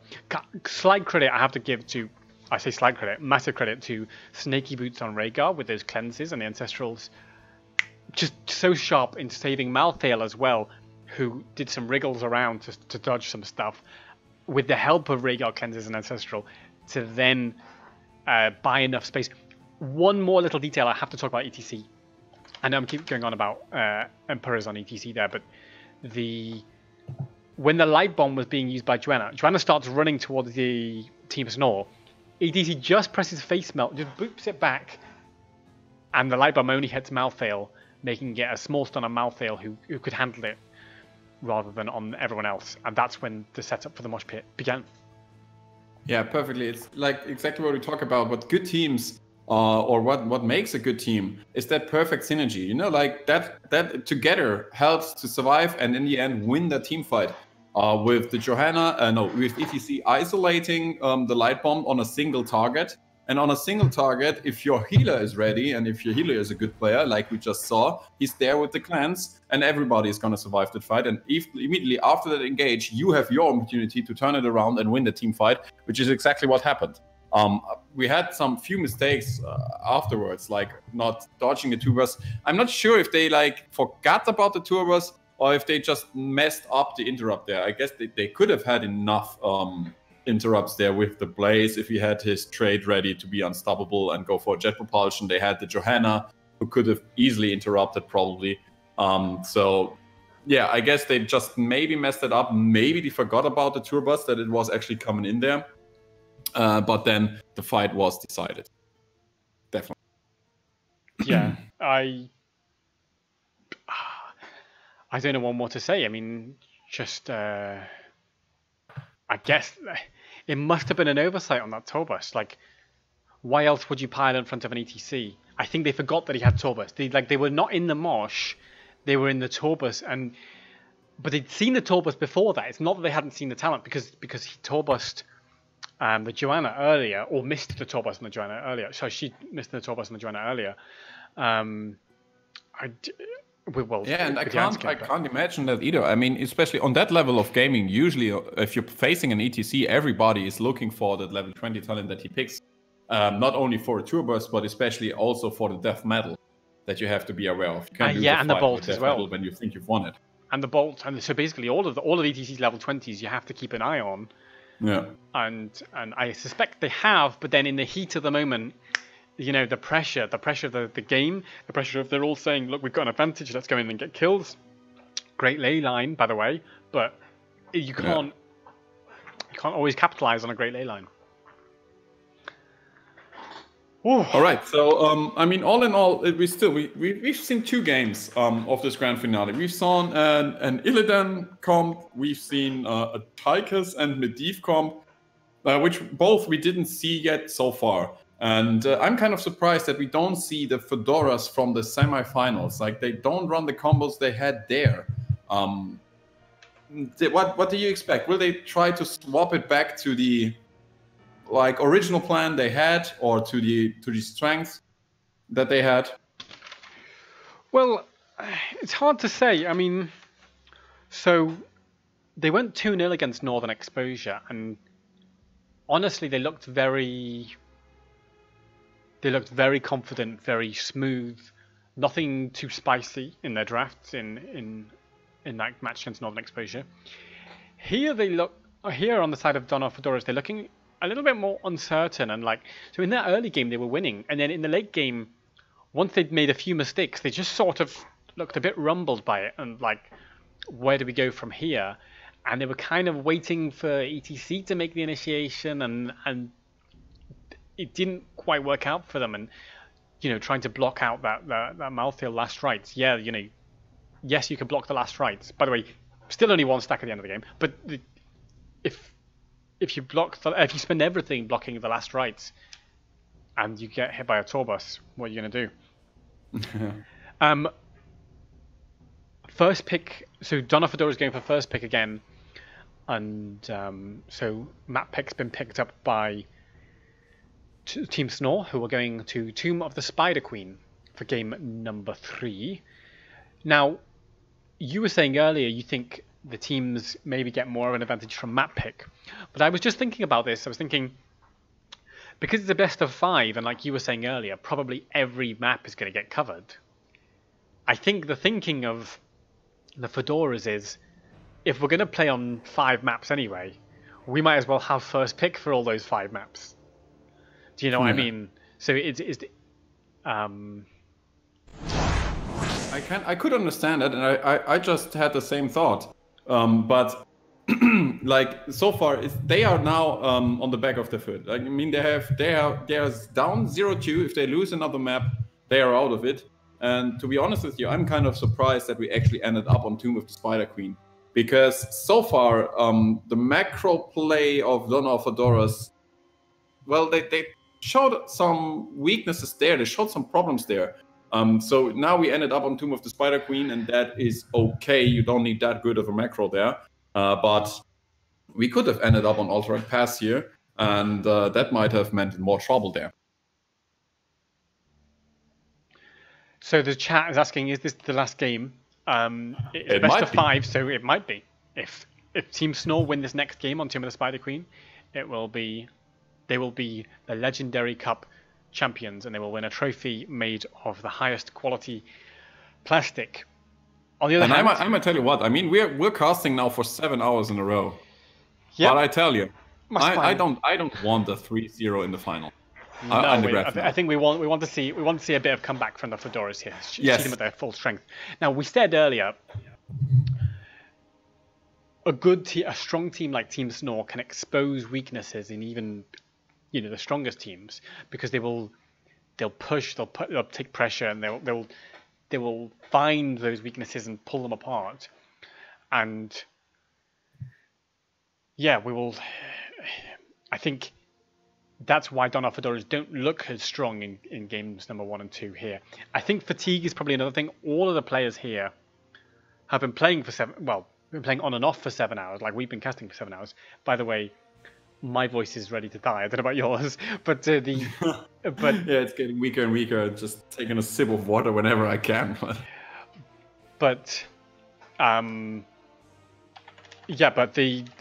So there's probably a bit of fatigue that's draining on these teams as well. So you might see potential decline, but we'll see how these teams do. I think Donna Fedoras can pull this back if they just try and play a bit more normal, and the draft has already got a problem. Well, not for me. Are you in a draft? No, I'm not. No, I was just saying, you're not either. No, I'm not. It's broken. Sorry. Okay.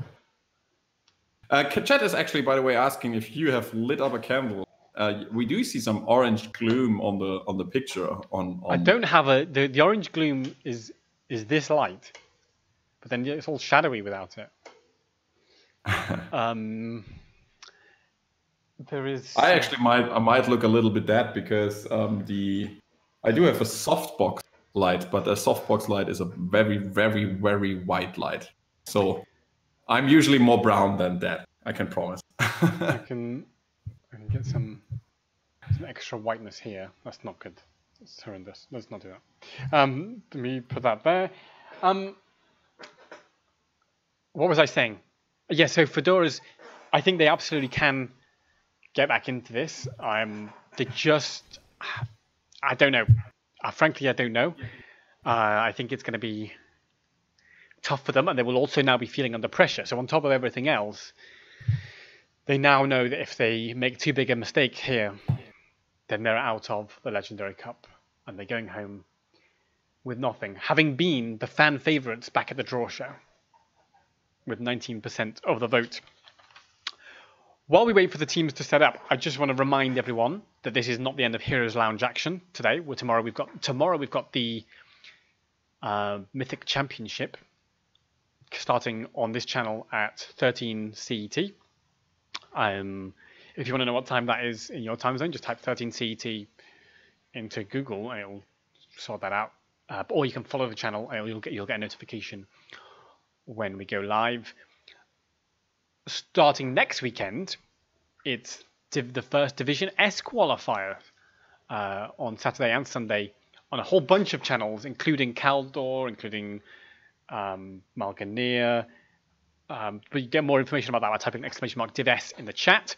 If you want to sign up for Division S, if you're a top level team, if you want to sign up for Division S, you still have until Friday to do that. I think sign-ups close on Friday for the first qualifier, and then each Friday for that qualifier. But obviously, the more qualifiers you participate in, the better your chances of qualifying for the Crucible event, which is in December on a date I've forgotten. So definitely get signed up for that. If you don't think you're ready for Division S yet, or even if you do, you can sign up for the next season of Heroes Lounge regular tournament, which season 11, in fact, because we've been going on for seemingly a million years. And you can sign up for that by next Sunday. So whether you're an individual player or a whole team, sign up for that. !sign up in the chat. That'll tell you how to sign up for regular lounge, and !divs for information about Division S. Into the draft on Tomb of the Spider Queen, game number 3 in this best of 5. What are we expecting here, Heroes at School? I expect a high priority on Johanna. We do have that Vala ban as we did before. We might see the Greymane ban coming in again, as he did work very well on the first map. But on the other side, this is a map where you really don't want to let the Alarak be open, I guess. So it will be interesting to see what they prioritize. Yeah, I think I would be banning Alarak here. Unless they're planning to pick it on the side of Fedoras, which they might well do, then I would expect Team snOr to ban it. ETC is a great ban, there because Empires on ETC looked pretty devastating. Yeah, it must be a reaction to especially the last few seconds of match number 2. So yeah, getting rid of that problem, not having to calculate any tour buses anymore, that might help.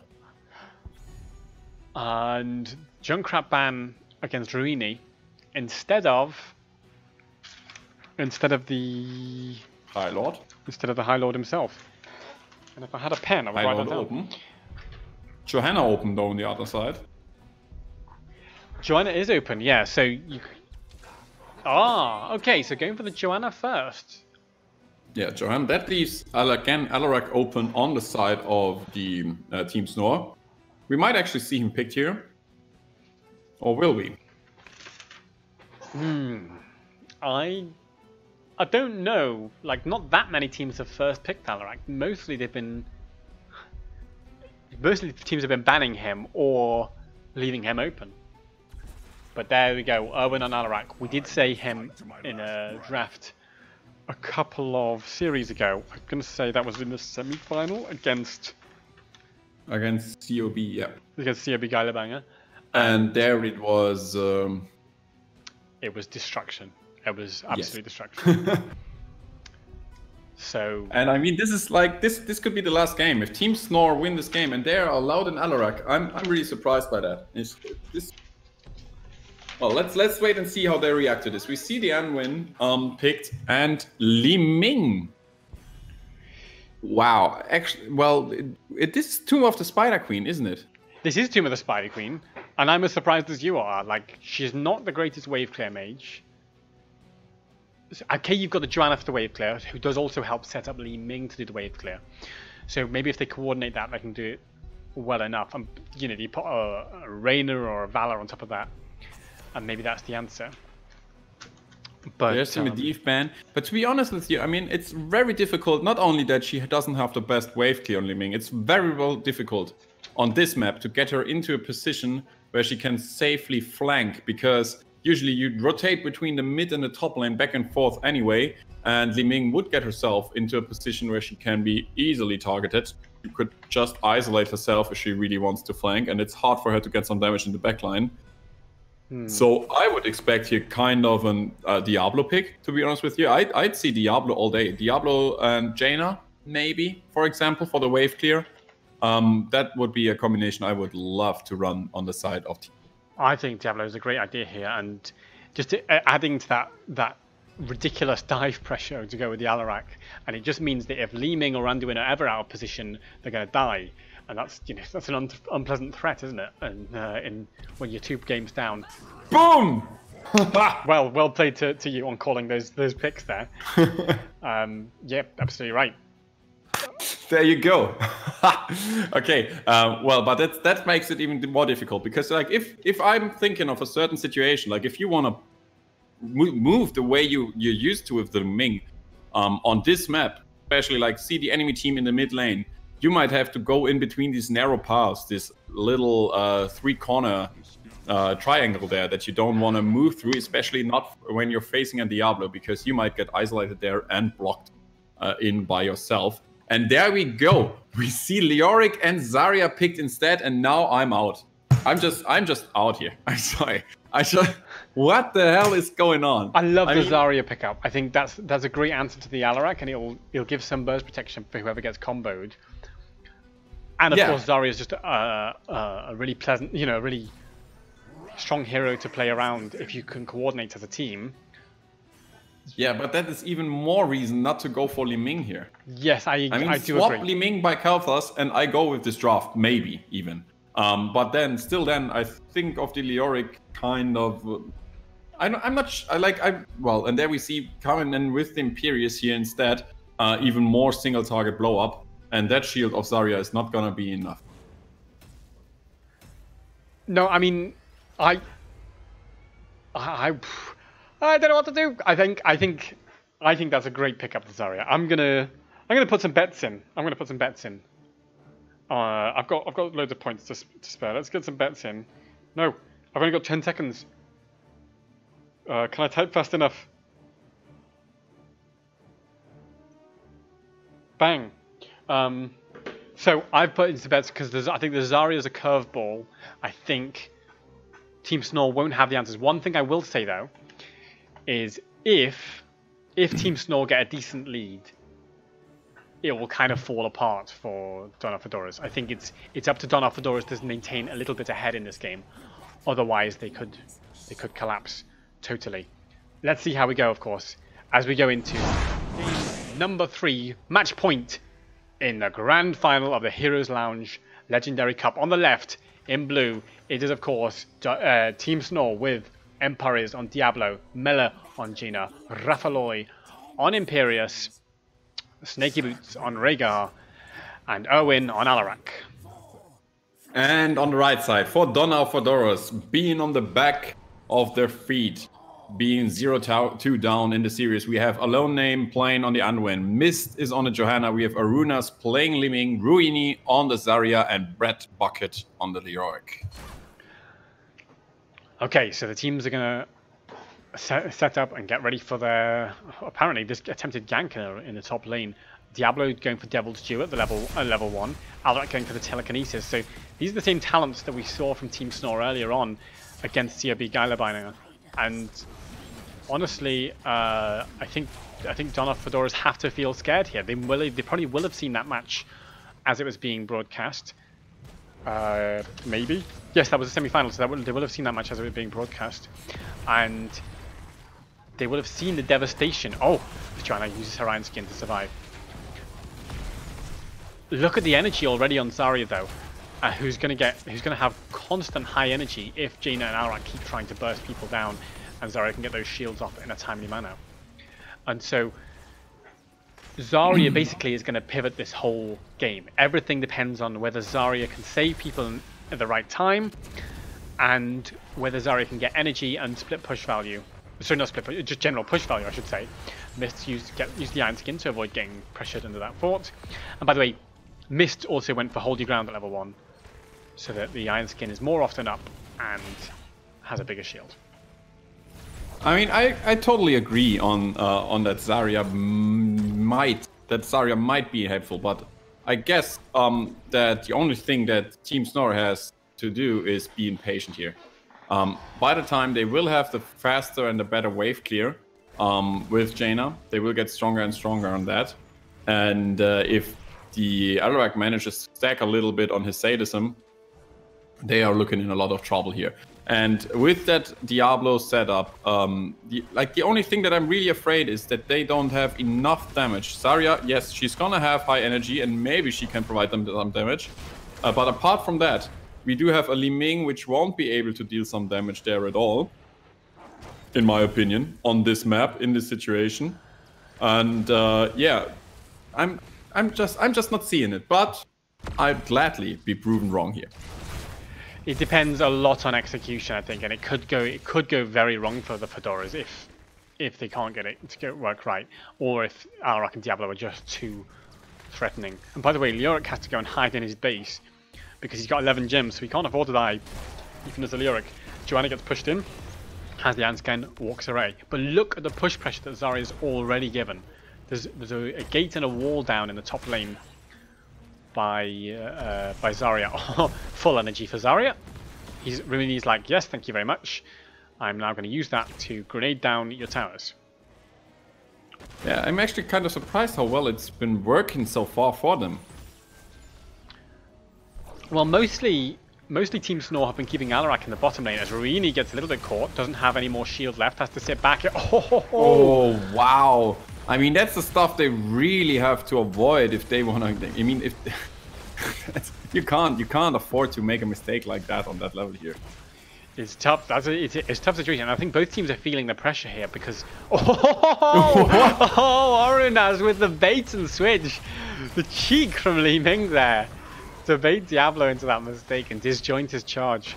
Yeah, if that is only that was the blink of an eye. If that was a blink of an eye later, that Diablo might have been charging through to the enemy team, to the enemy fort. And actually, we see Leoric fall as he was ganked on by the Alarak. And yeah, Alarak slowly climbing. He's sitting on the 109 sadism already. Yeah, both teams actually ready to pay. They do have enough gems for it. That's exactly why Mist is trying to poke Empowerers and not let her pay in those 20 gems, as both teams posturing in the mid lane and not really able to commit to handing in. However, the Bruiser camp is available still for Donna Fedoras, but they haven't gone towards it, as I think Mist is getting a hand in hit. No, doggy bite interrupts the 28 gem hand in. Oh my days, this is a close game as level 7s for both teams. Now there's a charge onto Li Ming, doesn't disjoint that one with a teleport, but Anduin that saves. blink just in time before the silent strike hits. Kind of surprised that we did not see yet the pick on level 7 for the Alarak. I would expect him to go for the decreased range immediately. Or for Li Ming, by the way. Li Ming hasn't picked, now picks Calamity, so what was she waiting for, I wonder? As Leoric is the first to fall in the bot lane, making it 2-0 in favor of Team snOr. And there we go. He finally picked the applied force. So Leoric's back so soon here. Like, Leoric can still contest this. And in the meantime, Diablo is trying to pay at the top, but Joanna's not allowing it. Ooh, a lot of pressure coming in for the Jaina, and she actually falls to the damage of Li Ming in the end there. And still, it's 4 gems missing for the side of the team snOr and 22 for the side of Donna Fedoras, but actually both teams one payment in. They would be ready for it. Johanna trying to pay again there. Missed on a Johanna. Will he get through? No, we see the charge of Diablo coming in, and now he's isolated. Now he's in a little bit of trouble, and he's getting targeted a lot by all these tanky boys that are there. And there we see the liberation from the Alarak, and meanwhile the payment at the bot lane. So we got a first web weaver coming in for the side of Team snOr, and no kill against Diablo here, which is clutch as he is on 100 souls, and he really wants to have them during the next push of the web weaver. Credit to Empowerers there for the perfect bait and switch, and of course Snaky Boots with the cleanse. What we're seeing again and again is these two, this tank and support, and Owen on Alarak as well. They really trust each other, and they know how clutch each other's survival instincts are, and the heals as well from Rhaegar. There's a combo onto Joanna, who pops the Iron Skin and still wants to chase out, but there's still web weavers pushing here, so Joanna has to be a bit careful. No Iron Skin now, but full health and a Zarya shield will keep Joanna alive for now. But this is all a distraction. This is all a distraction from the top web weavers taking down towers, and that's why they're trying to hold Donna Fedoras here in the mid lane. That's deep from Diablo though. Empara is deep into that fort. Gets the cleanse from Rhaegar to allow her to walk out. Personally, yeah, Apocalypse a little bit early here. Doesn't quite connect onto anybody. The light bomb comes out, hits onto Diablo. Diablo trying to run away. The Entomb onto Alarak. Alarak's probably going to be okay as soon as this ends the counter-strike to deny the lead. Oh my days, where have you gone, Andy? When that counter-strike shut you down. But Jaina, in the meantime, gets chased down and killed by Zarya, of all people. As Zarya is still now going to start cleaning up and kill this Imperius as well. 3 kills for 1. Diablo comes back in though, wants to make it 3 for 2, punishing that Li Ming. Emparis can't quite connect on the Li Ming, the slows from Leoric, and it's actually 4-4-1 in favor of Donna Fedoras. They're well and truly back in this game, but they did miss a World of Soak. Wow. Okay, I mean, during all of the time we did get some pressure at the top lane, but I'm actually surprised how much damage Li Ming is able to get through here. She's sitting on 24k there. Which is more than any other team member here from both sides. So she really places herself well. She dodges the Qs from the Alarak very well, having her teleport up every time. There's a gang on the Leoric, by the way, and he might not have the time to Wraith Walk away, and that is a 5 against 4 situation during your own push. That's the stuff you want to avoid. They can have a quick clear on the bot lane, although they decide to defend in the mid lane first. Top lane is pushed all the way through, so they don't have any trouble there. Imperius is going to deal with the bot lane. I will say that Leoric's back up immediately and has Entomb available if Diablo stays too long here. The expulsion zone shut the door, so is the Entomb. There's the light bomb on top. That's absolutely savage onto Diablo and Rhaegar, who both get torn to pieces when the door was slammed in their face twice by Zarya and Leoric. Yeah, but to be honest, I think that's stuff you gotta avoid. I mean, you saw that health bar of the dead Leoric climbing up, and he was already in the perfect position for a perfect Entomb for ages. So there's an engage on the Alarak, and if he loses his stacks, that would be somewhat bad. He's on 111. Counter-Strike is here, but he's actually fallen, and he's fallen down to 90 sadism and losing more than 20 gems there. No, Diablo is charging in, so he saves another 20 here. And yeah, meanwhile, we do have Repulsion put there in the mid and slightly just in the back of Diablo. So he gets saved for another moment. And we see more damage coming in on the side of Dawn of Fedoras, but they are retreating just in time, finishing 2 forts and having enough gems to pay another time, which is probably what they will do immediately. Is Leoric under pressure here? I think Breadbucket might die again here. Breadbucket's been the main person dying this game, if I'm correct. Yeah, 3 deaths compared to 1 on Anduin. But that he is Leoric. That is sort of the point. Well, not really the point, but there's part of the trait value. And usually, as we've seen, comes back up immediately. He gets value with the Entomb. So this is the double turn-in for the Fedoras, and those Web Weavers are going to push very close to keeps already, even as they spawn. I'm kind of surprised that they're not really committing towards the keep. They are pushing the bot lane first here, trying to apply some pressure in the mid lane as well, but leaving the top lane, which is kind of the boss lane, alone, and now rotating through all the way to the mid as bot Weaver is going to finish the fort. Yeah, and Jaina, by the way, note that Jaina went for Ice Barrier, the shield, rather than going for the Icy Veins, because Jaina's one job basically is to survive any kind of Entomb or engage or expulsion zone or something that shuts her in the wrong place. Diablo just trying to provide a bit of space there, but not quite enough for now. Jaina has to tap before clearing that Web Weaver, and they're going to have to rotate to the bottom and be careful of Entombs. Huge wave here at the bottom lane, pushing onto those towers. Can they catch onto Leoric?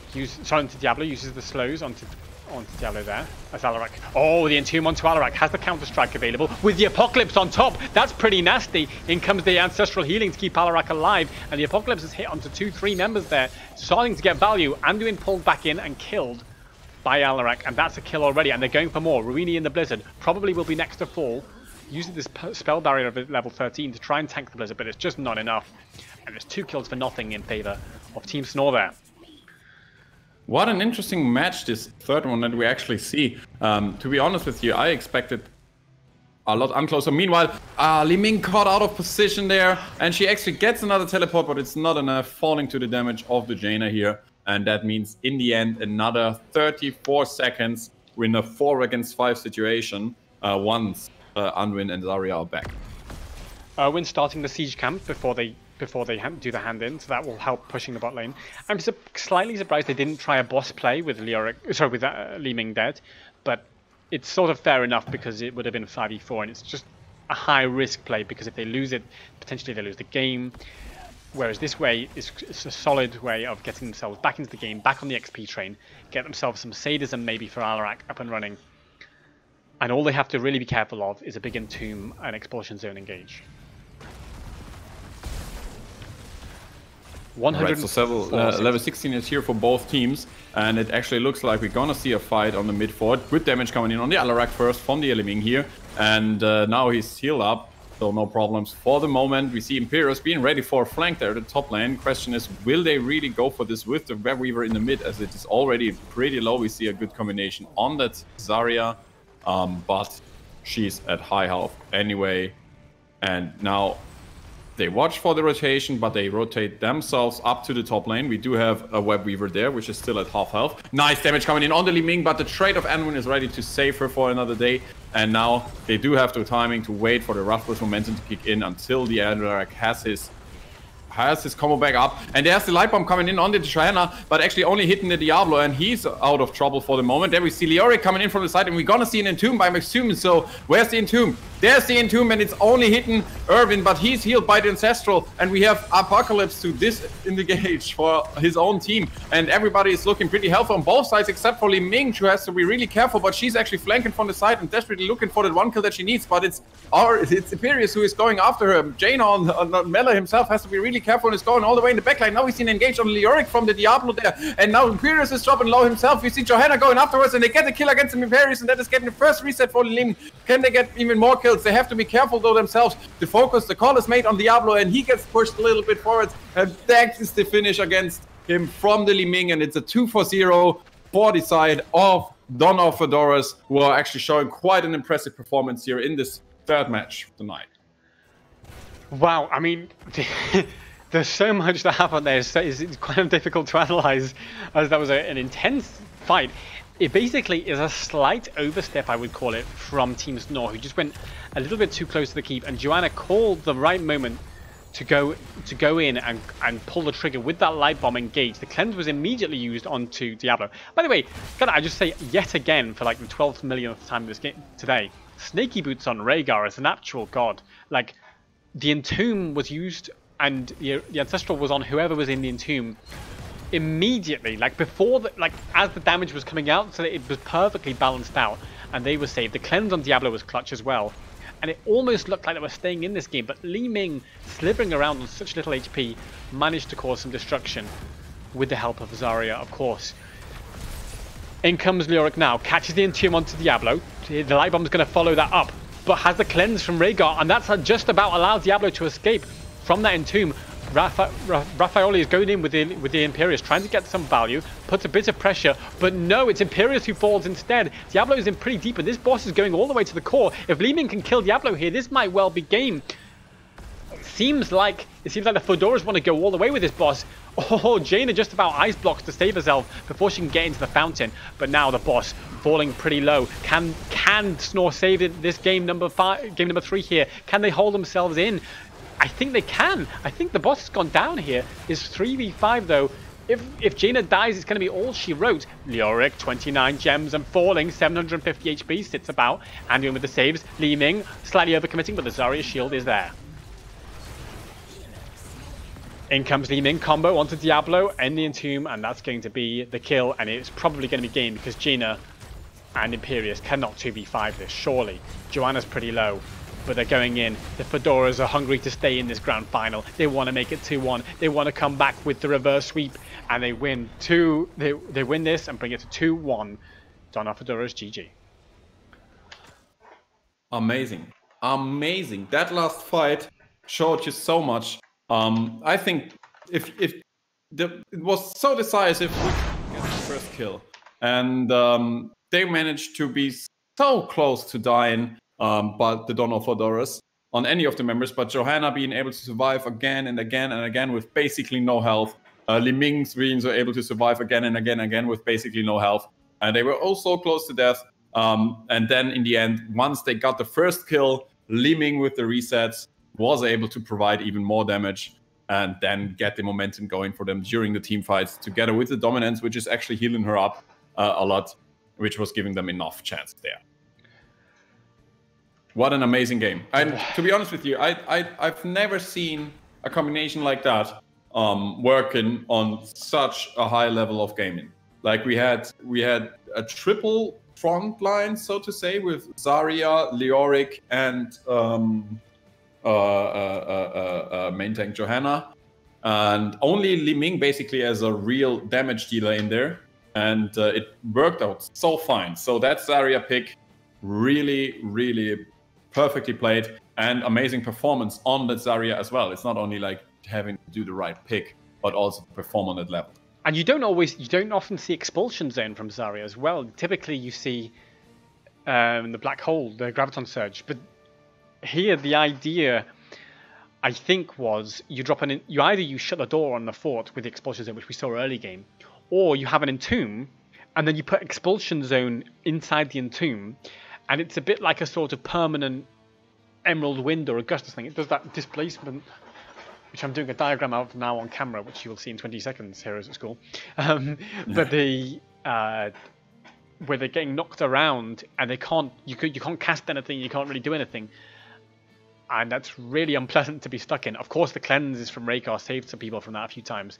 You know, credit there to Sneaky Boots, but wow, what a combination there from Donna Fedoras, and they're back into this, and they're going to be looking to try and get a reverse sweep. And like, to be honest with you, for the finale, it's just a good thing that happened. And how do you react to it on the side of Team snOr? Like, do you ban Azaria now? I'm not expecting that, to be honest with you, but they might go this again and again and again. You can't just ban Azaria. I mean, you can, but it seems like she's such a situational hero. It's kind of a bit difficult to ban. Like, when would you ban it in the banning phase? Maybe in the second round. If you first ban Zarya, I don't know. It seems strange. Towers of Doom for game number 3, apparently. Game number 4. Christ, we've been here a long time. Game number 4, picked by Donna Fedoras, who were given that map pick because the first pick was taken by... So actually, 4 times map pick from Donna Fedoras in this grand finale, only managing to win 2 out of the 3 so far. What do you expect on Towers of Doom now? I think a little bit more focus on macro from both of the teams. So I'm expecting a bit of Abathur prioritization in the draft. I wouldn't be surprised to see an Abathur first ban, for example. You could see Dahaka coming out. Falstad we saw played with earlier by, I'm going to say CRB Geilerbanger, but it might have been Team Heart. But I think definitely the kind of macro focus, the Falstad, the Dahaka, the Abathur, that's going to be more of that than you would get in, say, Tomb or Infernal Shrines. Maybe we'll see a Sylvanas priority though. Get Sylvanas and just control that bot lane with sappers, with Merc Queen if you want, but or just keep gradual pressure on with Sylvanas. It might be that kind of style from the teams. Okay. Should I throw in another name? Go on. How about the Lost Viking? Oh, I mean, I would be up for that. And if there is a time for it, it would be now, wouldn't it? From whom? I guess you could go for this strategy if you leave Abathur open. So you leave Abathur open, you let the enemy pick Abathur, and go for the last pick Vikings to completely counter out the bonus experience from the Abathur, and go for, until then, for a really strong 4-man, which is pushing bot lane like crazy. You could go for, like, together with Sylvanas, Greymane, strong tank, anyhow, and the support, and push the bot lane through like crazy. Let the Vikings soak on any different lane. Can work. I've seen it work on Towers of Doom by X-Ray wins this every day. I think they played it once, and in the end, they even did not pick a main tank. They had Varian, and they just went for Smash then after they saw after the first few seconds that they dominated the game. So yeah, I could see something like that coming if we don't see the Abathur ban. If we see the Abathur ban, I guess it's hard to go for Vikings because still, even with 1 pick, you can get counted on the Vikings if you get 1 hunter for them who just gets kill after kill after kill.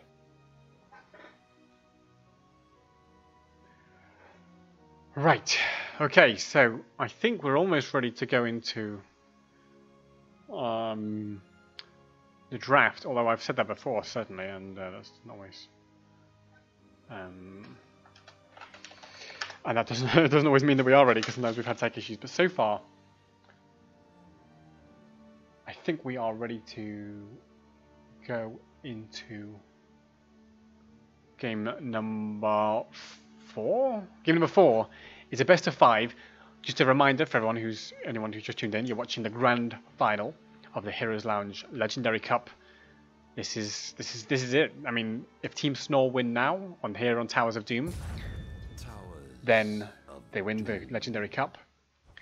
And if they lose, then we go to game number 5. That's true, but we already said that once.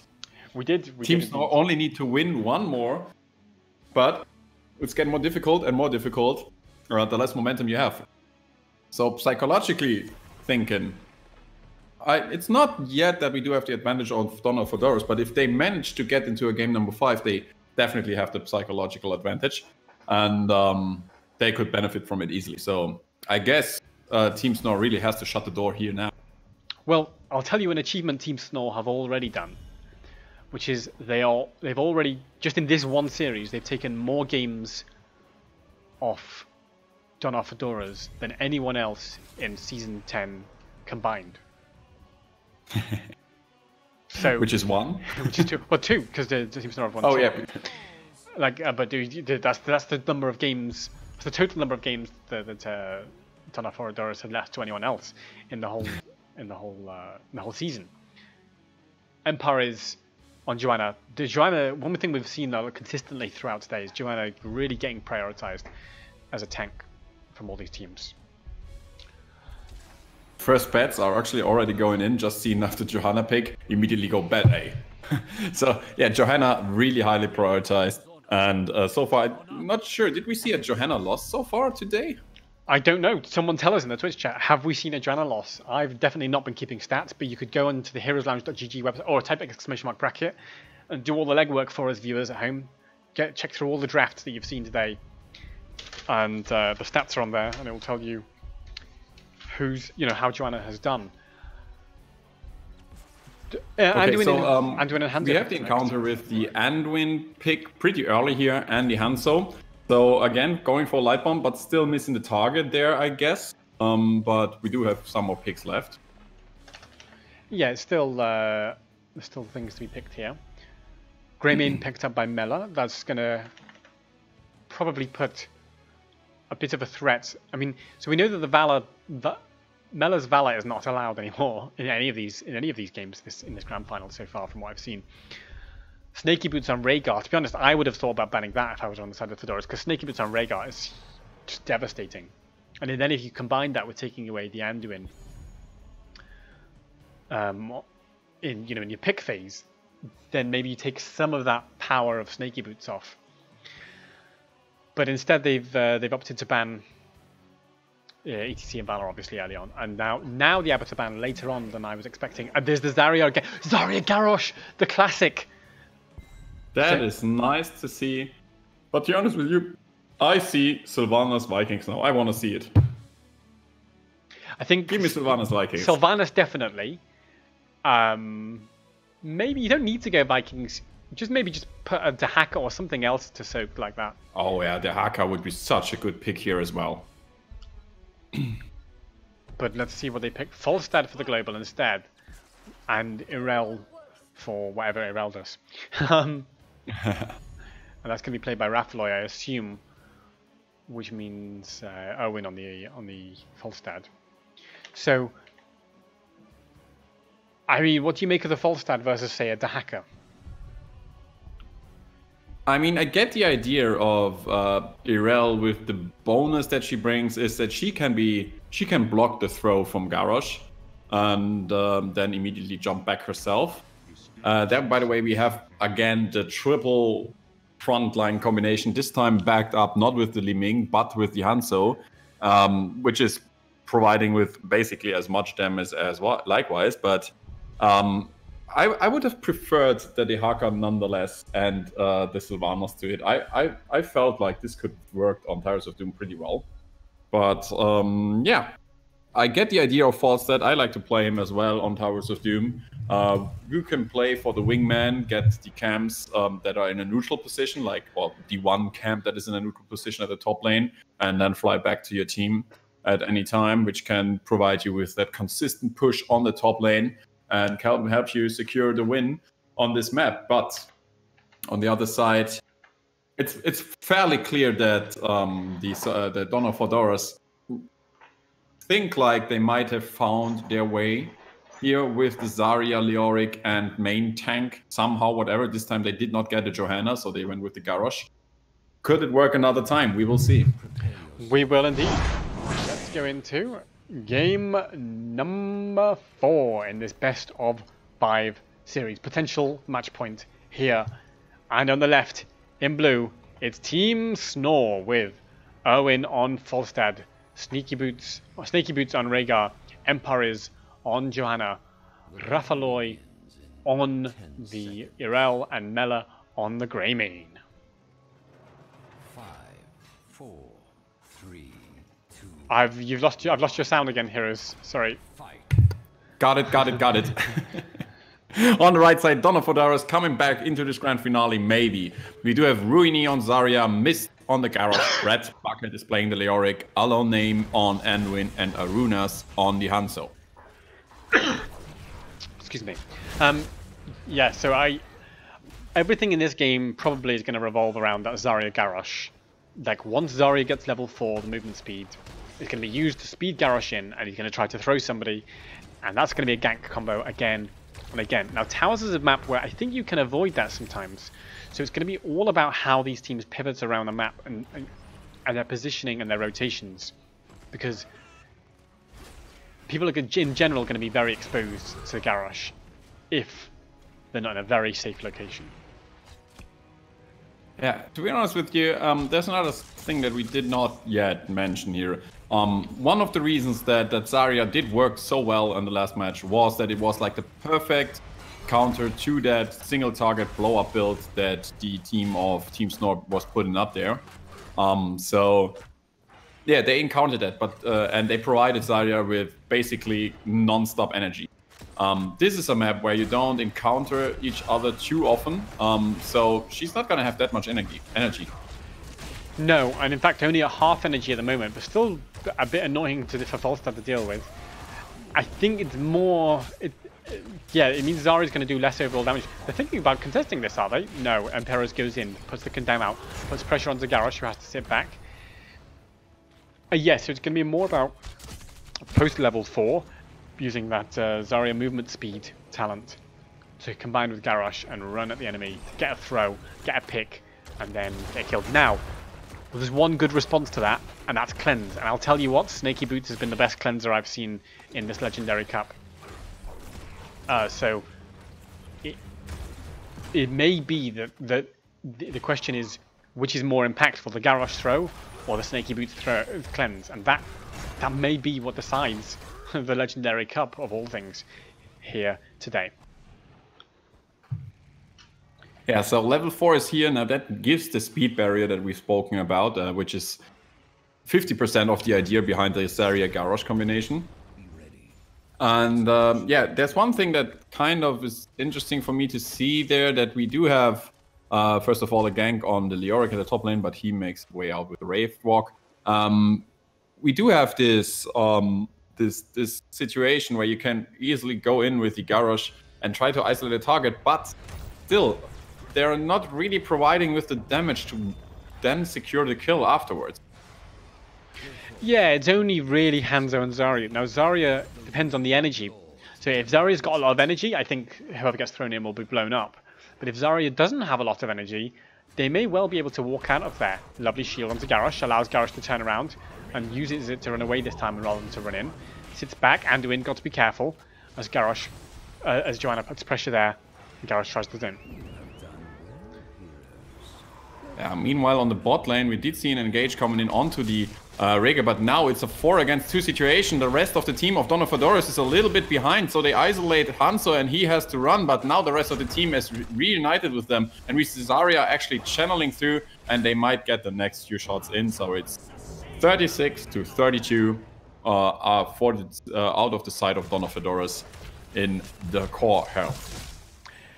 Indeed, and the teams are going to keep pressuring this bot lane. Now, this is where Zarya is really valuable, because Zarya can just kind of sustain a push for pretty hard against those kind of towers, and the towers will keep Zarya channeled with energy, and Zarya can protect people who go under the towers to get a bit of damage done. However, it's still early doors, and both teams probably want to prioritize these camps. And again, we see an invade coming in onto the camp here. The team of Team snOr has to be really careful. Hanzo is making the life of Greymane a little bit difficult. Now he's finally retreating to his teammates. We have Johanna dropping lower and lower, but there's another heal from the Rhaegar coming in, and actually the shield, hold your ground, is available there as well. And Hanzo is actually the one who falls to the damage of the Falstad. Now we do have Leoric coming in, and it's suddenly a 5 against 4 situation, or a 4 against 4 situation, but I get a kill against Falstad, and now we see Johanna still on the retreat. Greymane is trying to provide any damage that he can from the side, but he won't get any more kills, so it's a 1-for-1 trade. Yeah, huge play there. I like the confidence of the Fedoras. So even when they took a casualty in the form of Hanzo dying, and by the way, the reason Hanzo died is because Mist threw him in. And he was like, get in there and get a kill. And Falstad was like, hang on, don't just throw a Hanzo at me. I'm just going to kill this Hanzo. And so that even after Hanzo died, the Zarya had been so charged with energy that they still wanted to fight. Got nice roots from Aloneem's Anduin, and used that to get a counter kill with the help of the Leoric, who rotated in a timely manner. Lay claim to the altars. Next altar phase is up. Here comes the posturing. Mist taking a bunch of damage. Zarya puts the shield on, so they immediately people stop hitting Garrosh, and to reduce the value of that shield. Erwin there trying to zone out the Hanzo, but taking a Leoric to the face for it. Mist goes in with a big stun and tries to get more. But there's no throw available for a few seconds. Still though, Irel gets picked off by Leoric and Hanzo damage. And with that, Bread Bucket can just zone out the remaining members, and maybe it's going to be another altar for Donna Fedoras. Yeah, we can't see Hanzo, and he's so comfortable running around the map, can really isolate himself from the team and just running after a Johanna all by himself and finishing her off there. Near the own fort from Team snOr, and it's actually hard to tell, like, how can you encounter this? And it's funny to see that we don't even see that the tactics of Garrosh running in and try to throw a target into his own team to maybe blow it up. He's basically just there with follow-up stuns and putting them together and maneuver them around and just out-sustain the fight. By the way, I don't know if you saw in the top lane, but the Bread Bucket on Leoric escaped on 50 HP from Falstad, which is a clutch escape there, and that allowed him to continue soaking, crucially, and get that level 10. So that's a nice escape from Leoric when Falstad came up to gank. Now then, the Sappers have been captured by Donna Fedoras. They're going to try and get those rolling in. Zarya's personal barrier is down, has the speed shield ally available now if Garrosh wants to go in and find somebody. But look behind, Irel's rotated and Leoric hasn't. Now there's a shield used with a light bomb on top. Nasty, but Greymane gets the lovely cleanse from Snaky Boots, and in comes the gust from Erwin to try and put them in the corner. Mist falling down to 100 HP. Anduin pulls out 70 HP. Oh my days, Garrosh just about falls, with Aloneem is going to be next as well. 2 members on the deck, and that's a lovely rotation there from Team snOr to secure 2 kills and get themselves well and truly back into this game.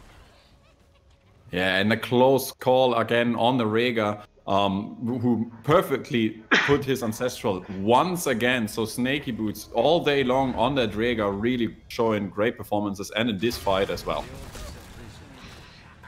Bread Bucket's got to be careful. Gets given a shield by Ruini Zarya. Puts an Entomb onto Falstad, who sensibly barrel rolls himself out of there. Entomb's still there for Johanna, but it finally collapses. Garrosh tries the stun, doesn't connect, and everyone sits back for a moment of calm. So Team snOr not able to really benefit with it with a double altar there, although they won the team fight, but the team of Donna Fedoras is actually back up in time, so they managed to secure their own tower, and we still are sitting at a lead of 8 points. Meanwhile, we do see another engage. Nice Gust light bomb, just completely denied here. Perfectly played. And light bomb and expulsion zone as well, because Zarya tried to use the expulsion zone to split up the team of Team snOr, but didn't. But the Gust completely shut down all of those engage ideas, and says no. We're having this camp, I'm just going to go and play normal and not do anything exotic. Still though, the Fedoras will be able to clear up those sappers in the bot lane and get that bottom lane equalized. I mean, the thing is still structurally in the bottom lane, which is the most important generally on this map. the Fedoras are ahead, having taken 2 towers in the bottom lane. However, it's still fairly even everywhere else. Garrosh shield used, running at the Joanna, whose Iron Skin is about to fade. But look at the slow from Joanna, getting that level 7 value on the punish, which is the subdue talent. It doesn't matter that it's not stacked. If it hits 2 or more targets, it still slows them significantly.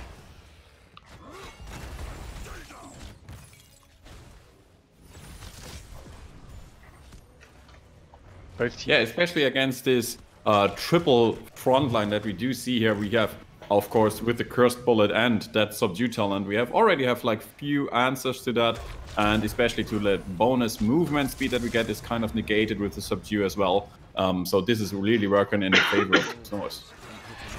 It is. Now Mist steps up, tries to stop snOr from capping the altar. Runs in. Huge entomb here from Bread Bucket with the light bomb to follow. Catches onto Joanna. Joanna going to be okay for now. The expulsion doesn't quite catch onto anybody more. Joanna uses the slow. Garrosh and Leoric running a treacle. Falstaff flies behind, maybe looking for a gank onto Hanzo, but the Hanzo arrow used to stop Erwin from capping the kill. And it's an interesting shift because all of a sudden mid-altar is kind of uninteresting. Everybody is going towards that bot lane now, and all of the team are rotating there. We see Greymane now tapping out the top lane, the mid lane altar, and there we have a nice Leap of Faith and actually healing him up, but it's Mist who falls lower and lower and lower, but he heals himself up another time, but he falls in the end there. We have some damage coming in from Hanzo, that he's getting lower and lower, and he dies to the damage of Falstad in the end there, and it's a 2-for-0 for the moment. Everybody pretty low, but Ancestral is there, so melee on the Greymane can go for another day, and we have Erwin pretty low on everything basically, but they do have to give up both altars, I guess. We do see Ryrel being capable to interrupt in the mid lane there. We see Leoric sacrificing himself. He knows he's up fast enough, so he bought himself a little bit more time there, and we have 5 seconds for Anduin, but for Hanzo, sorry. But he won't be here in time to interrupt either of the towers. So it's a equalized situation all of a sudden, 24-24 here. Yeah, and Team snOr are starting to look a bit, but Joanna, can you get out while your Iron Skin's up? Yes, you can. The taunt, though, they're used onto Rhaegar, and in comes the Hanzo arrow, followed up by an Entomb and a Light Bomb. It's absolutely savage here. Rhaegar's already been destroyed. Falstaff flies in the nick of time to try and get a gust, but it's too little, too late. Joanna and Rhaegar are already dead. Maybe Owen can get away, and Mela, but that's 2 members on the deck. Lovely, lovely engage there with the Hanzo arrow into Light Bomb. Execution.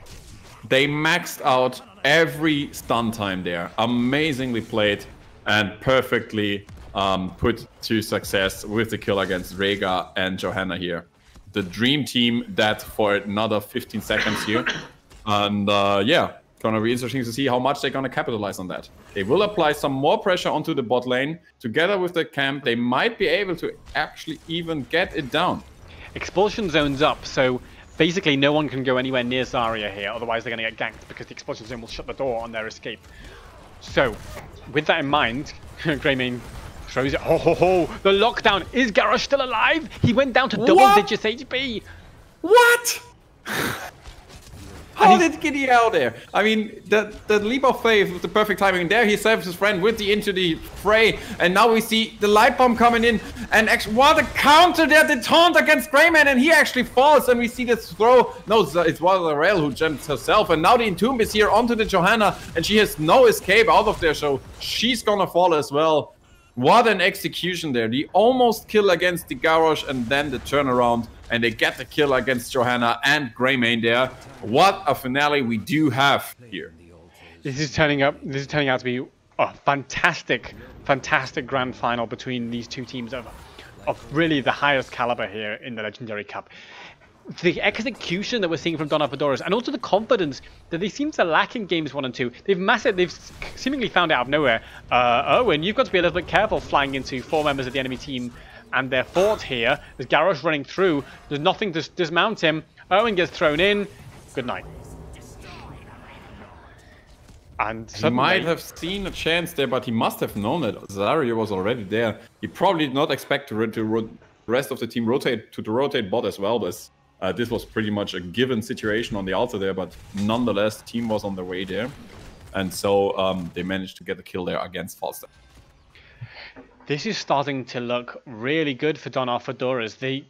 They're slightly ahead in core health, but that's not the issue. Oh, and that was as Mr. Nearly gets a throw onto Greymane, but Joanna sensibly blocks it. The issue is the extra level lead in XP and the complete control of the bottom lane. Now that means level 20 is going to come sooner for the Fedoras, but also it means that this bottom lane means that they're just going to keep gradual core pressure with these sappers, and there's not really anywhere that...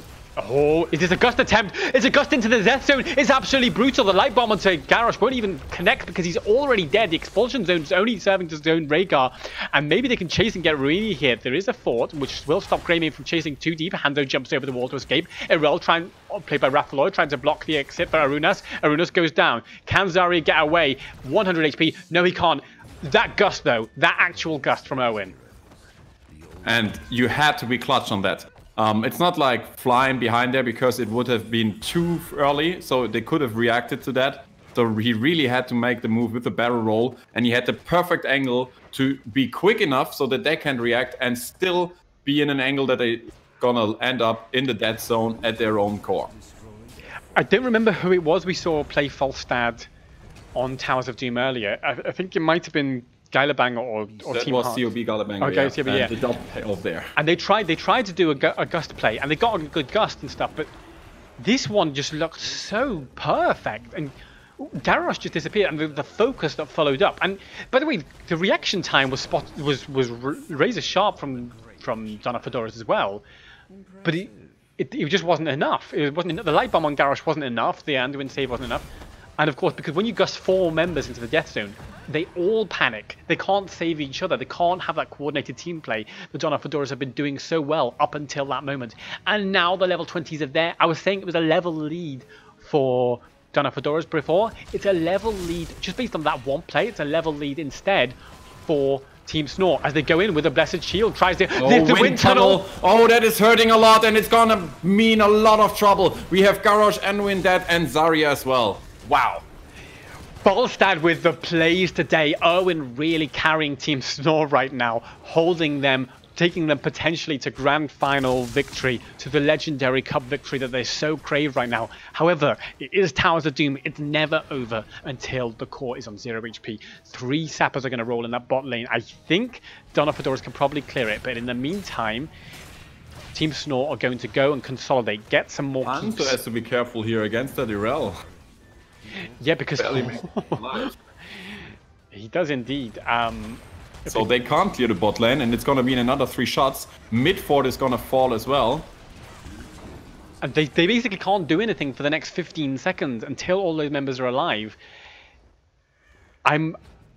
I wonder if Team snOr should have gone for the top fort in that time and just given, the altar, give up 2 core hit points. Now they're going in looking for the Leoric. If they get a staggered death here, this could be nasty for Fedoras, but they don't. Good escape from Bread Bucket. Still alive, and still Fedoras are in this game. They have to give this altar 6 points. They'll bring them down to 7, but that's okay. 7 is more than 0, so they're still in the game. And it's even more than 4, which is kind of crucial, so you don't have the situation that you're gonna end up on a boss play. Nice attempt on the Entomb there, but Falstad with the immediately spray reaction because he made it out there. And now no Entomb, no silence Entomb, which would be even more crucial here for another 37 seconds here. And we see them try to hold on to that bottom fort. Question is, will it fall at some point? It pretty much has to. Falstad went off for the bribe, and what I like about Fedoras is they didn't immediately engage because they didn't know whether Falstad was there. Like Falstad could have been just waiting in the wings for a wind tunnel, and we saw how devastating those wind tunnels can be. Now with this space, they're going to get this boss. Now here's the thing: it's a double altar phase, next phase, and that means there's a win condition here for any single altar is GG in favor of Team snOr. Any altar wins them the Legendary Cup. Oh, but there's a throw here onto Irel. Has the Unstoppable, runs away for now. In comes more. Garrosh, the slows from Joanna just about 30. We have the Silence Entomb. Silence Entomb is there on the Rhaegar. We have the Light Bomb, but it's actually interrupted by the Johanna. We have the Wind Tunnel to interrupt for another time. And now the fight is going on. Hanzo Arrow is actually just hitting the Johanna. We have Garrosh on the run, but the rest of the team is really looking low. And there we see Garrosh fall for the first time. Will we see another kill here? It might be ready enough, but we see Leoric on the run and everybody is still alive. Anwin is healing what he can. We see a lot of pressure on the Hanzo, but he's actually getting away. So we do have a 4 against 5 situation with 2 altars coming up, and this is looking rough. This is very rough indeed for Dawn of Fedoras. They have to win both altars 4v5, and I'm not sure how they're going to do it. The problem is, I mean, that engage looked so good for them, and then again, the wind tunnel was huge, but the Joanna interrupt as well was absolutely crucial there. Now, Leoric's up. He's going to try and create some space. They have to. Snaky Boots has to be interrupted by Leoric there, so Leoric has to potentially give his life to stop that altar. Zori's already down. The silencing entombs there, but Andy with 3 members on the deck, 4 members on the deck. This is looking like it's going to be GG. It looks like the Legendary Cup has been decided. It's GG. Well played. It's 3-1 to Team snOr. They win the Heroes Lounge Legendary Cup with a phenomenal game 4 there. Kind of sad that we don't see a game 5 here, but you have to admire the work of Team snOr there in the last match. They were able to deal with that Zarya, Garrosh, Leoric problem that they had on game number 3 and came back into this with some good macro management, with a nice Gust play. You really have to be that honest. Clutch 2 Gust plays. 1 on their own fort, and the second one at the enemy bottom fort, where they managed to defend off their own keep with a 20-19 advantage. Clutch plays from Falstad here, and congratulations to Team snOr for winning the Legendary Cup. Yes, and I don't know what more to say. Just they look so sensational there. That brilliant play from them. Just have a quick roundup on screen there of the maps and how this played out overall. Team snOr winning games 1, 2, and 4, and Dawn of Fedoras nearly came back in it with the Zarya Garrosh. And by the way, that final engage, it looked so spot on, but it just wasn't enough. Yeah, clutch play from the Johanna there, who was ready with the Blessed Shield, as Leoric had already the Entomb put up, and he was ready to go in with the Light Bomb with the follow-up stun, but there was clutch play from the Johanna, stopping everyone on the rotation towards the bot lane, giving enough time before the Entomb ran out, and then they were able to turn the fight around. So we're just getting ready to have an interview with the winners. We're just going to check some who's available for that soon. I'm going to... so, I mean... Overall, like, what are your feelings about, like, what is it? What's the secret ingredient of Team snOr here that's won a victory against a formidable opponent? Sorry, again? Sorry, I was saying, what's the secret ingredient of Team snOr that's won them this victory over a formidable opponent? To be honest with you, I feel like Team snOr does have an outrageous macro management. They maneuver very well around the map. They do have perfect rotations. And then it is pretty much clutch between the main tank in Paris and Snaky Boots on the healer. These 2 guys seem to not only work very well together, but always be... either of them is always saving the life of the team. Like we saw Snaky Boots there saving with... I don't know, a ton of cleanses throughout the day. And we saw in Paris, like just in the last fight with the Blessed Shield there, to encounter the Entomb with the perfect delay there. And yeah, once these 2 guys are not able to, we have the perfect timing that always a member is ready, like Erwin with the clutch Gust plays 2 times in the last game. And yeah, their synergy is just off the charts, to be honest with you. And I guess that's key to their victories here. Yeah, and I don't know what else to say. Really great performance. We have now got an interview with them. We are going to go into that now. So we're going to head over to interview room to speak to them now. Hello. Hello. You are live on hello. Heroes Lounge. Please don't swear. First of all, congratulations on a phenomenal performance today. How are you feeling? Feeling tense. I mean, I can't say we worked very hard. to to grind scrims and stuff like that. But I think we were really serious during the games and have a game plan ready, have our draft ready, and the bans. So I'm really happy that it turned out this way. Yeah, and props to Donar Victories. Fedoras because they gave us a good fight for it. Yeah. I'm happy we came on top in the end.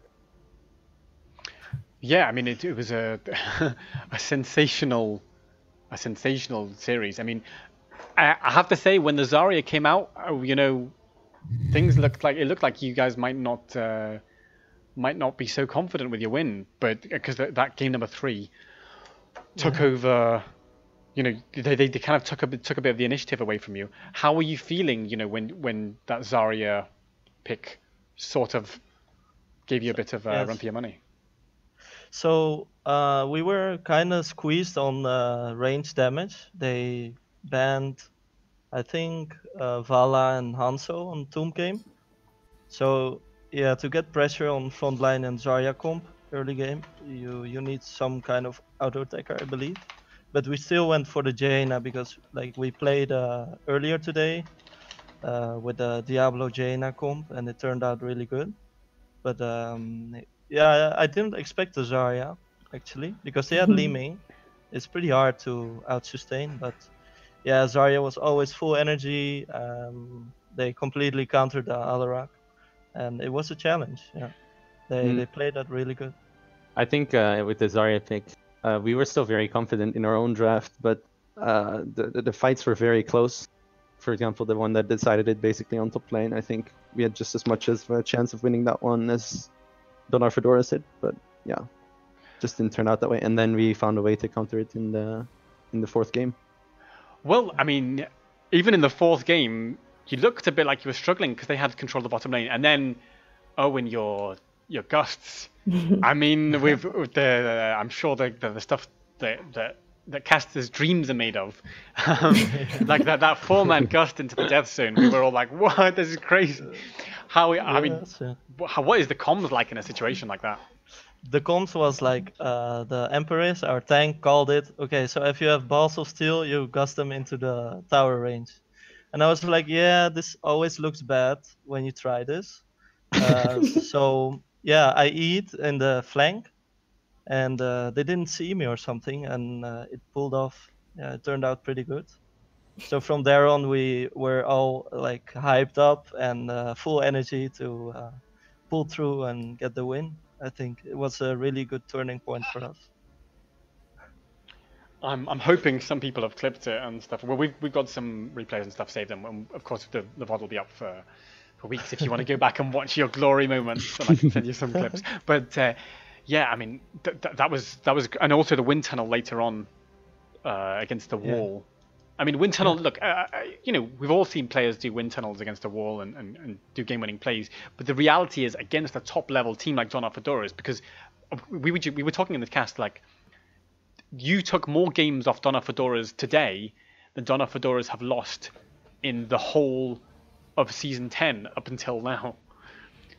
So yeah, they are pretty strong. I knew Brad Bucket from some time ago. Like, I think he's competing in Heroes Launch for maybe 3 years already. And I knew this team would have a really good potential.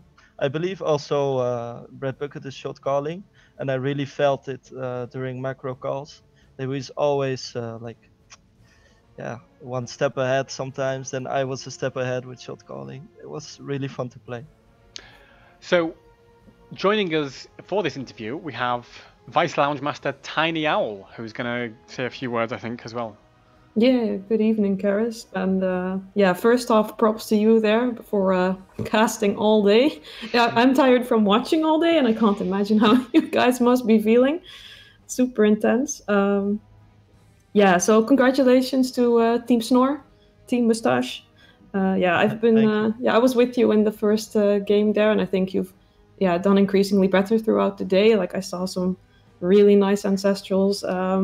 I think the ETC play from Paris was very nice.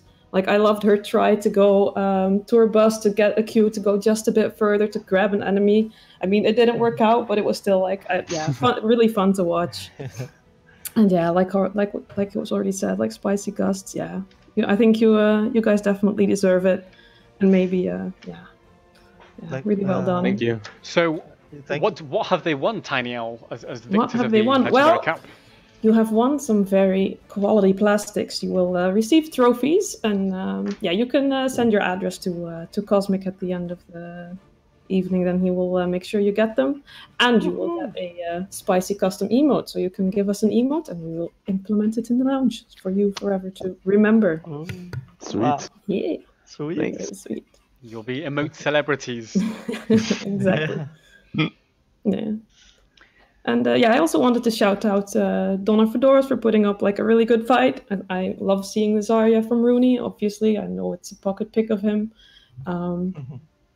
Yeah, and maybe Rooney, if you keep your teammates under control, to stop typing in Twitch chat. Maybe next time, because we saw Brad typing in there now and again, and maybe he needs to keep his mind in the game instead of on the Twitch chat. He's a good Really memer well for sure. You already managed the Rhaegar, which is Snakey Boots and Empress. I would like to shout out for a full team to snOr. I'm really happy they made it so far. I actually used to be a coach for this team, and it was always a challenge to stop the greed of them, because they were always hungry for more and more, and that costed them a lot of games. And they showed patience, and I'm really happy they are victors today. Yes, and I want to make another shout out because there's one of our members that's not here right now, but that's a very important member to our team. His name is Liches, and he's our captain. Unfortunately, he's on holiday now, but I'm sure he will see this. And he's just as much a part of this as the people that play today. Awesome. So I have a few thank yous to say before we head off. So we have been busy all day, and it was a lot of people making it happen. Like we started the day on Lounge 2 with the casters Dentro and Josh over there. We had moderators Ellen and Iyengar helping out.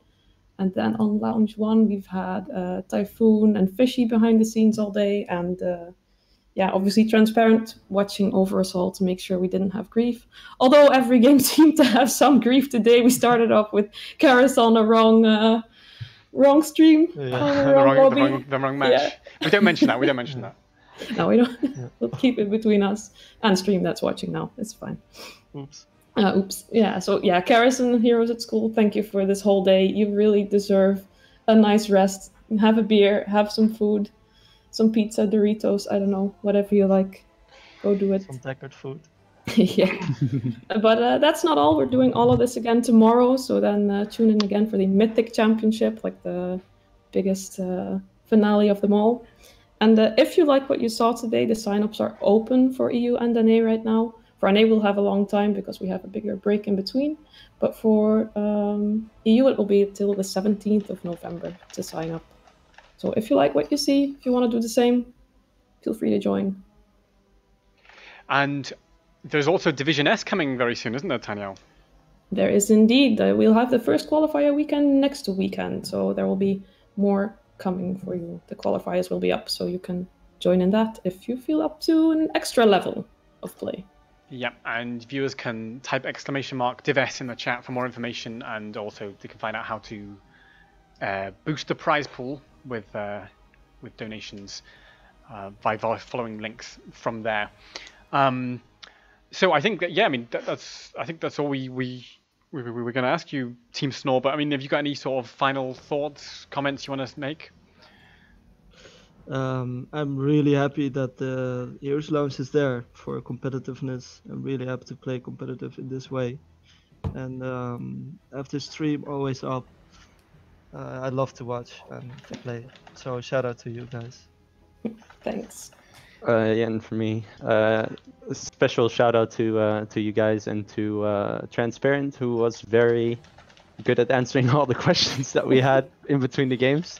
And again, a shout out to our team, all the individual members, Melle, Emparys, Snaky Boots, and obviously Liches, who can, as I said, couldn't make it today. I think we played really well, and I'm very happy that we won. And I assume, Congratulations. based on what you're saying, that you're going to come back again next season. Yes, of course. I Looking forward already. well, I can't wait to see you. Well, and thank you again. Before we go, Heroes at School, you got any questions for the team? Oh, you actually covered all of that. The only thing I can say is congratulations, also from my side, and yeah, congratulations to a well deserved. Well done. Thank you. Thank you. Thank you, and good night, and congratulations once again. So that concludes. What a day! I mean, the thing is, credit to them not just for being a dominant team, but for being, you know, a great team to watch, a visually great team as well, aren't they, Heroes at School? Yes, actually, both of the teams that we, well, to be fair, all of the teams that we saw today put up some amazing games. I had really a lot of fun watching them. I guess I'm gonna feel tired soon enough once all of this excitement is gone.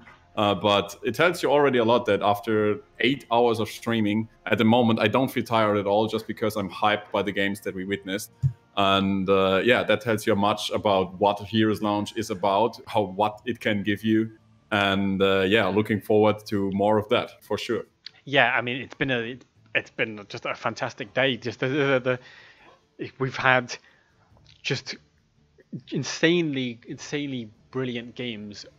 Top end Heroes of the Storm action. And remember, these are Division 2 and 3. Tomorrow we kick off again with Division 1 teams as they go head to head in the Heroes Lounge Mythic Championship, starting at 13 Central European time on this channel.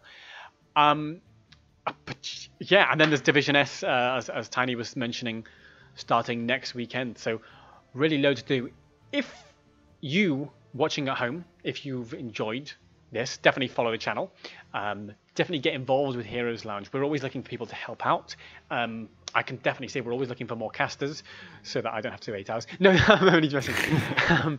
But no, it is entirely voluntary organisation, and we're always looking for people to help make it great. And it is really made great by the volunteers who put in dedication. And it's not just, you know, us on the front end, you know, Heroes at School and I have been a bit on screen, but there's loads of people working behind the scenes, as Tiny mentioned, you know, including Tiny Owl herself, of course, who I should shout out to, who does a great job as Vice Lounge Master, but also loads of moderators behind the scenes who've made today and the whole season possible. And if you want to help out with that, definitely get in touch, get in on the Heroes Lounge Discord. If you can't be bothered to help out, that's fine, because you can also just turn up and play. And it doesn't matter if you're just one person or if you're a team of 2 or 3 or 5. You can get stuck in, sign up on the website heroeslounge.gg. There's a sign up guide on there, and we look forward to seeing you and casting your games. From Heroes at School, it's good night. It is definitely good night. I'm going to bed right now. Just wishing all the best to every viewer here. Thank you for the support, and looking forward to see you tomorrow, I guess. And from me too is good night. Thank you so much to everyone who's been watching as well. The viewers, it's, even if you can't support the Heroes Lounge by volunteering, it's helpful to have viewers here who've kept it lively. We've had over 200 viewers today, and it's been great stuff, and we've really enjoyed casting, and we hope you've enjoyed watching too. Good night, and tune in tomorrow at 1 p.m. Bye bye.